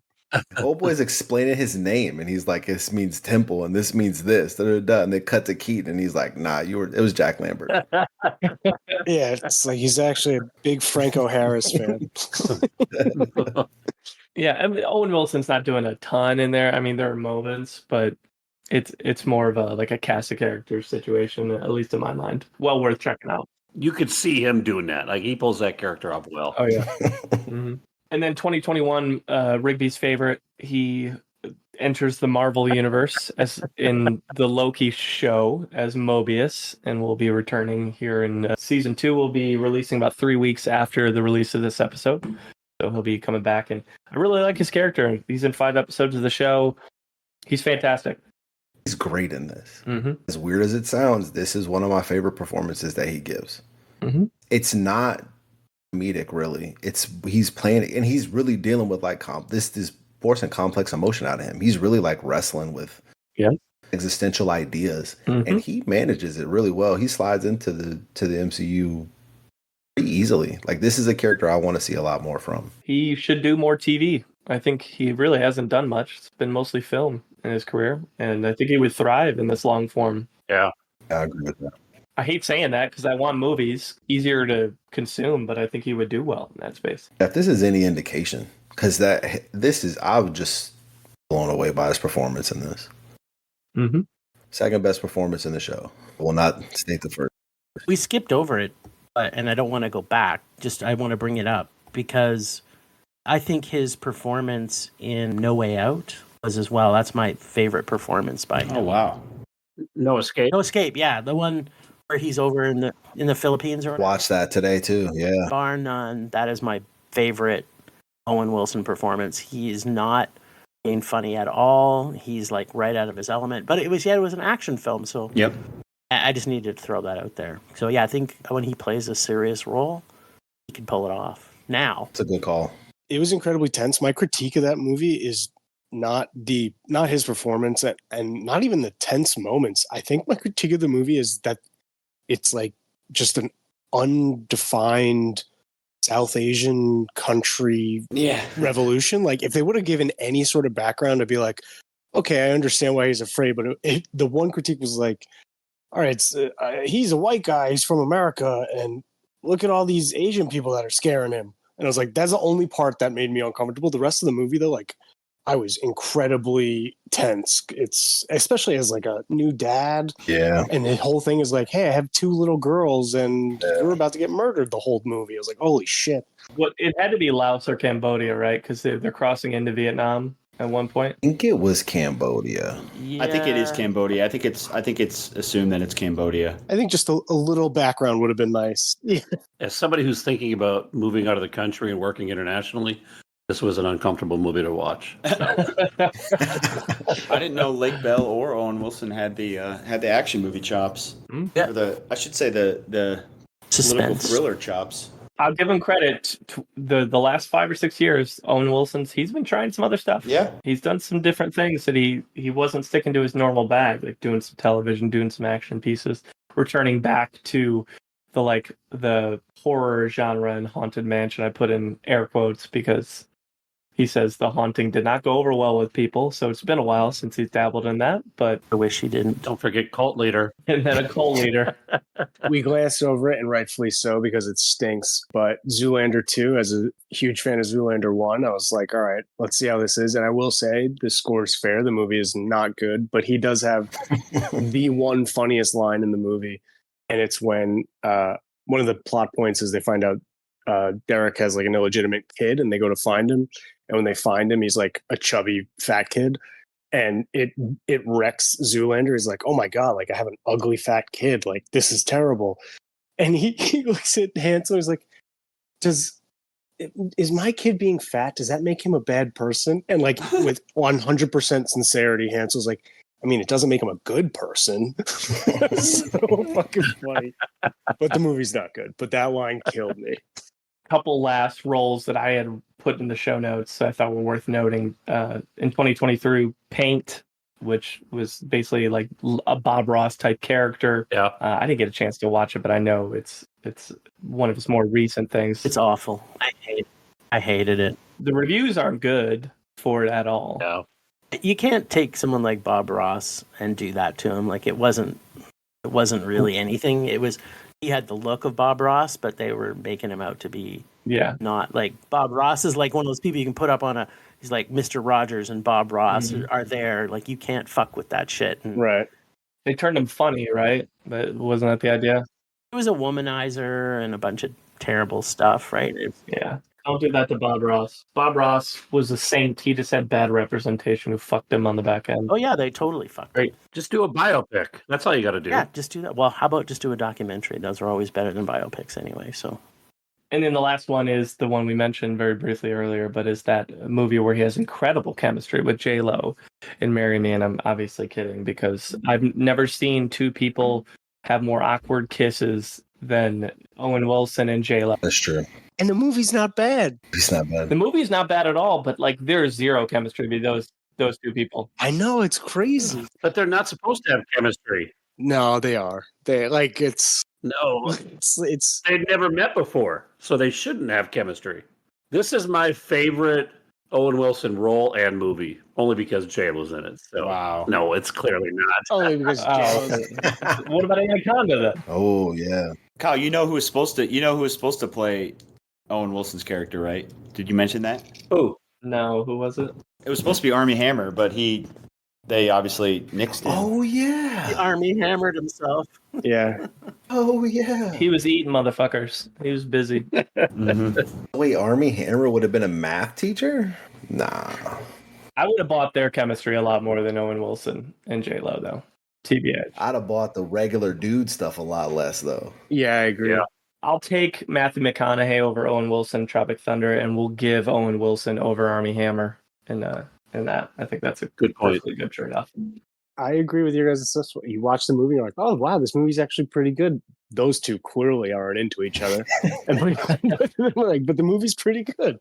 We've reached the top of the mountain, Rigby. Top performances. What do you got for us? It's actually a May 2023 list, I think, to coincide with the release of Marry Me. Yeah, so that's number one.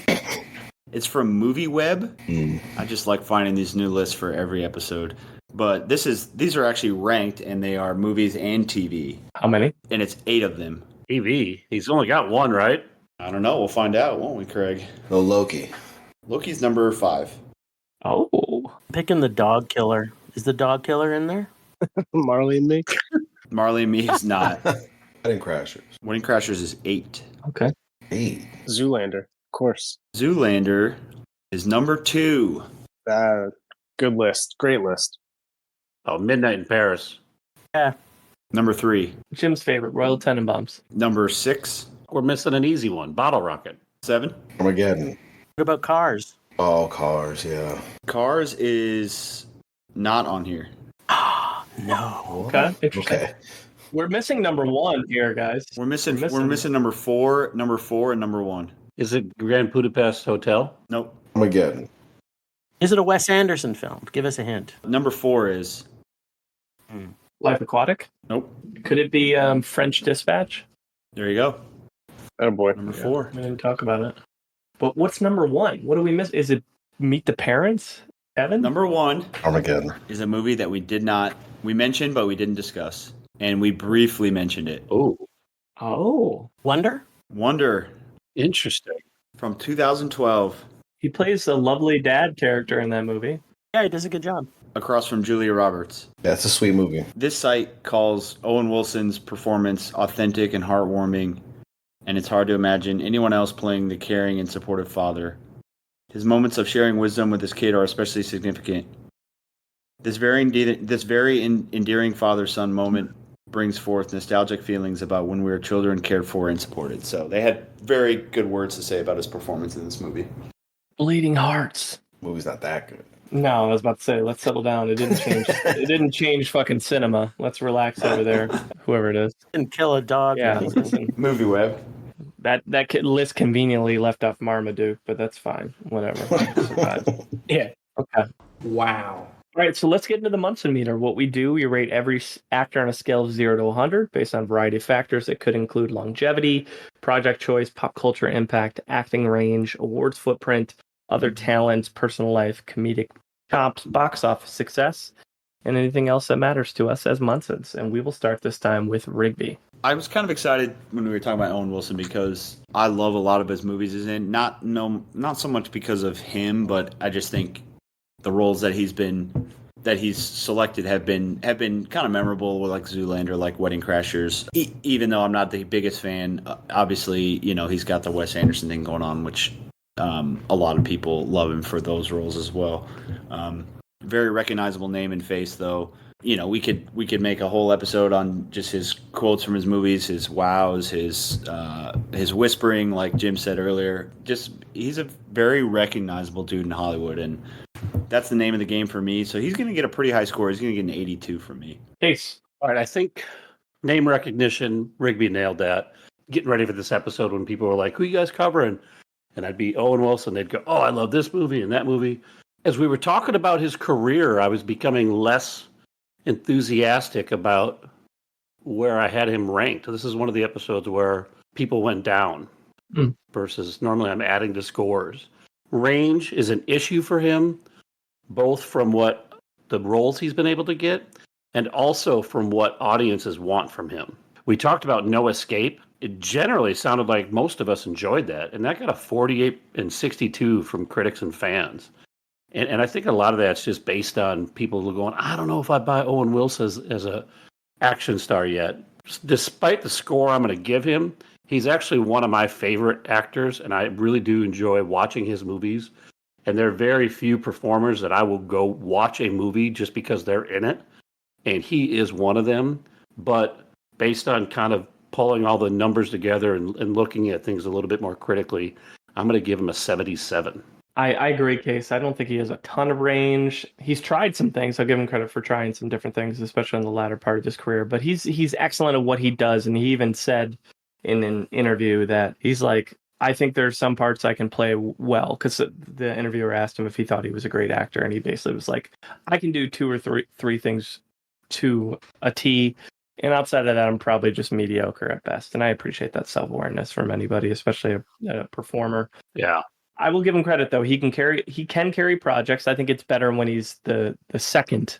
He's second bill, not necessarily the lead, but he can lead, and he gets an extra point for being in Midnight Paris because I think he's perfect, and that's one of my favorite films. I had seen most of his movies, so I didn't have to watch a ton of new stuff here, which isn't always the case. And how many people we covered that have literally their own catchphrase tied to them? Yeah. Right. And wow. That speaks to some pop culture impact. Some downsides, right? There's not a lot of like outside of. I mean, he's pretty private, so you don't know much about like philanthropic, what he does to help people, anything like that. If he does it, I just don't know about it. But I also give him a little bit of credit for the Oscar nom for co-writing films with Wes Anderson. We don't see a lot of performers who do that and get a lot of notoriety for it. So with all of that, I'm going to give him a score pretty similar to Case. I'm going to give him a 76. Jim, our guest Munson, you're up. Yeah, I think the fact that he could get 2 hot wives and 1 not so hot wife at 2 out of 3 brings down a point. I think he's a movie star, so he should have probably been able to get 3 that were good looking, which is Like a man's man, Yeah, right. I mean, What a bum. he's got to lose points on that for sure. I would go with a lot of the sentiment. I think his range is getting better as he gets older. Yeah. I think that you're right. He has huge brand recognition. He's been in some iconic comedies, which I think was where he kind of made his bread and butter. I think also that for me, I don't necessarily go see a movie because Owen Wilson is in it, although I have seen every single one of his movies. But for me, it's more about, like, I just like his character he usually plays. Like the typical Owen, he's kind of like that warm pudding that you get where it's like, yeah, I like it. He's here, it brings me joy. And, it's a thing up in Canada. We like warm pudding. And he just brings a bit of joy to the things. But I would agree his range is limited, which, he's made maybe some smart choices, except Marmaduke. Because I like seeing him in most of the things I see him in, I would say I'm going to give him a little bit higher. I'm going to go to 79. All right. Aubrey. So I always try to keep mine as much about on-screen work and what he's specifically doing as possible. And so with Owen Wilson, it was interesting because as an actor, he's kind of defined by his ability as a comedic performer. Yeah. And what I like about that aspect is, like, he's not the traditional comedic performer to me, because he's not generally the one causing a ton of laughs. There's always movies where he does that, but in my experience, he's just a fun person in a movie. He helps create a more fun and comedic environment. And I think that's like a really unique skill, which is why I think a lot of his movies works, and why it works so well when he's alongside someone who is really funny. He's super charming and charismatic. I think that carries a lot of what he does. The brand recognition stuff, that's why I was so shocked earlier. I thought he'd be higher because I feel like everyone knows who he is. And everyone can point to something about him that they like. And so much like you, Case, my score has been kind of dropping as we've gone through this. Because when I was thinking about it before we did this, I enjoyed the prep so much. That was coloring what I was kind of going through. I just liked the movies. Yeah. I just watched a lot of really good, fun movies. It was an enjoyable time getting through most of this. And a lot of that's due to him, like, just being entertaining. The downside is, like, you guys hit it. He doesn't have a ton of range. And it seems like it's growing and he's getting more stuff out of it. But even in that, it's good or it's better than expected. I haven't seen a performance of his that really, like, his performance blew me away. I haven't seen one of those. I don't think there's a one movie that I would define as, oh, that's the Owen Wilson movie. If you ask me about Owen Wilson every day, I'd probably tell you a different thing, whatever the first thing that comes to my mind, which is a positive and a negative. Yeah. When you look at like an ability standpoint, like with the performances in and of themselves, he doesn't have a defining performance for me. And then he doesn't have the work at a high scale. And so I have him a little bit lower, with the caveat that I love him and I'm always happy to see him. I got him at a 73. All right, James, round us out. Zoolander's a classic.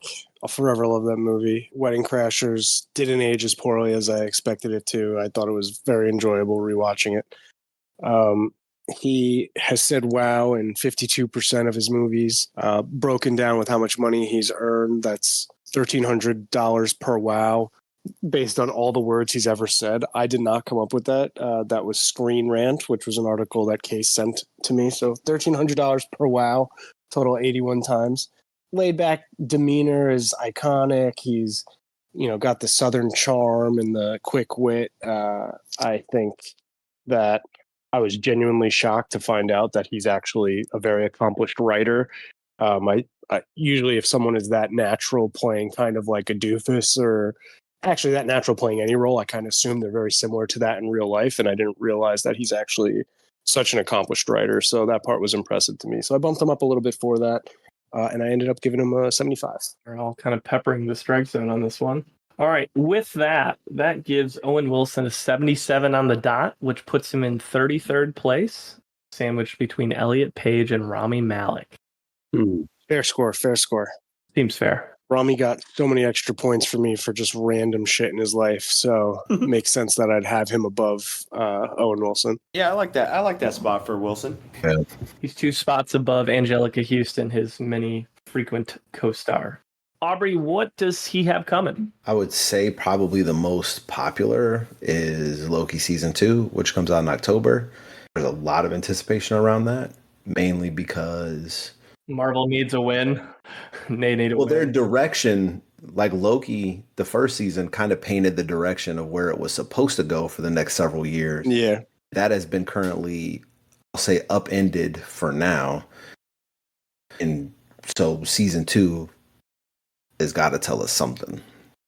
So that's, as out as I've been on Marvel, I'm really excited for that. He's got 2 movies in production. One is Lips Like Sugar, which I think is a terrible title, particularly for a crime drama thriller as it's listed. It's with Woody Harrelson and the co-writer of 2011 Warrior. Mm-hmm. So I don't know. More interesting is the romantic comedy about a filmmaking duo who, after falling in and out of love, reunite on set to work together again, which is a Nancy Meyers romantic comedy with Michael Fassbender, Scarlett Johansson, Penelope Cruz, and Owen Wilson. Fassbender, really? Mm-hmm. I'm all over that one. That's it. He's keeping it light. He's got some things. I mean, Marvel dropped the bag, so he doesn't really need to do anything else.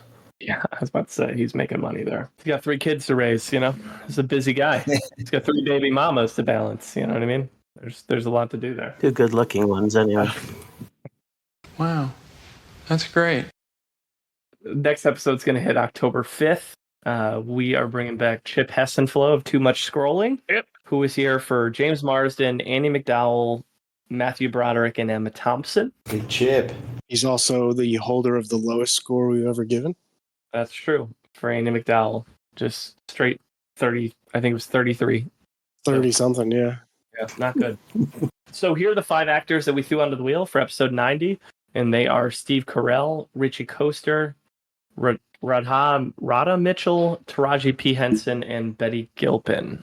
What do we like or dislike about that list? I know people are, except Richie Coster. Actually, no, I know who Richie Coster is. He's from The Dark Knight. That guy. He's my dogs are hungry. He is. Damn, dude. How did you pull that one out? I would have never known who that dude was. When you see his picture, you will. Yeah. That's how I figured it out. Betty Gilpin's great in Glow. I love that. I love that show. I watched it like 3 or 4 times. Wish they could finish it, but they never will. He was fun in the Hunt too. Oh, so I'm not good in sure. The Hunt. She's Ah, brilliant. yeah. A lot of TV with Betty. Taraji would be a roller coaster. Yeah, I agree. I'm here for that. Rhoda Mitchell, I only really know her from Silent Hill. When I see her face, that's the first movie I think of with her. But I don't know if that's a good thing. Man on Fire. She was the mom in Man on Fire. Oh, that's right. Yep. I mean, Steve Carell obviously would be probably the popular choice. It would be so much Office though, and I hate The Office, so I'll. You hate The Office? Are you like? Yeah, Whoa. Zero fun, sir. The Office sucks. Do you just like go out of your way to be counter pop culture? No, I watched Seinfeld. Jim, if you were gonna come back and do a second episode in a row, who would you pick of the 5? I would probably pick Betty Gilpin myself, just because, like, I just think she's awesome. I love that. I heard that new show she has is pretty good. I haven't seen it though. On Peacock, she plays a nun. Heard about this, yeah. I haven't seen The Hunt. I'd be excited to watch that. Oh, you gotta see it. It's The Hunt's wild. Who do we think Chip would pick, knowing his track record? Feels like Steve Carell. Yeah. Yeah, Steve Carell. Okay. Well, we'll see, because Chip doesn't decide, Jim doesn't decide, I don't decide, contrary to popular belief. The wheel decides, and we'll see what happens. Wow. Jim, we've reached the end of this here episode, man. We appreciate you being here and chopping it up with us. This is your chance to do a little plug for the show or talk about anything that you want to leave words of wisdom wise for our audience. The floor is yours. I would say C'est Georges. And you can reach Film Rage on social media at Film Rage YYC. You can find us on our website, filmrageyyc.com, and you can stream us anywhere. We're just releasing our 213th episode this Wednesday. Damn. And our focus, for the most part, is on new release to cinema. So we see just about everything that gets into cinemas. It's in our fair city. So Love that. Yeah. We hate a lot of stuff, and we like a lot of stuff. So, Hey. You were a blast, buddy. Thanks for jumping on with us tonight. That was fun. I appreciate This was fun. you guys are a blast. Have me back on for somebody that I really hate. That would be awesome. I'll send you some options. Well, as we wrap things up, you can find us on the X, Ugh. Munsons at Movies. You can find us on Instagram, Munsons at the Movies. Come on now. You can email us, munsonsatthemovies@gmail.com. Any final thoughts from Owen Wilson? Oh man, I feel like wow. It's like I come over, it's like I don't know what to expect. I gotta be honest. I come in, it's like a little like I'm trying to get my bearings. There's cartoons, your mom, and it's like you still got it. Munsons out.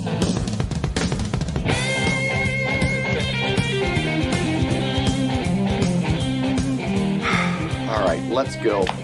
Thank you for the education, gentlemen. We've just received a PhD in stupidity. Doctor, shall we? Incidentally, what's your policy on Columbus Day? We work. Really? The guy discovered the New World. Afraid to even ask about Victory over Japan Day.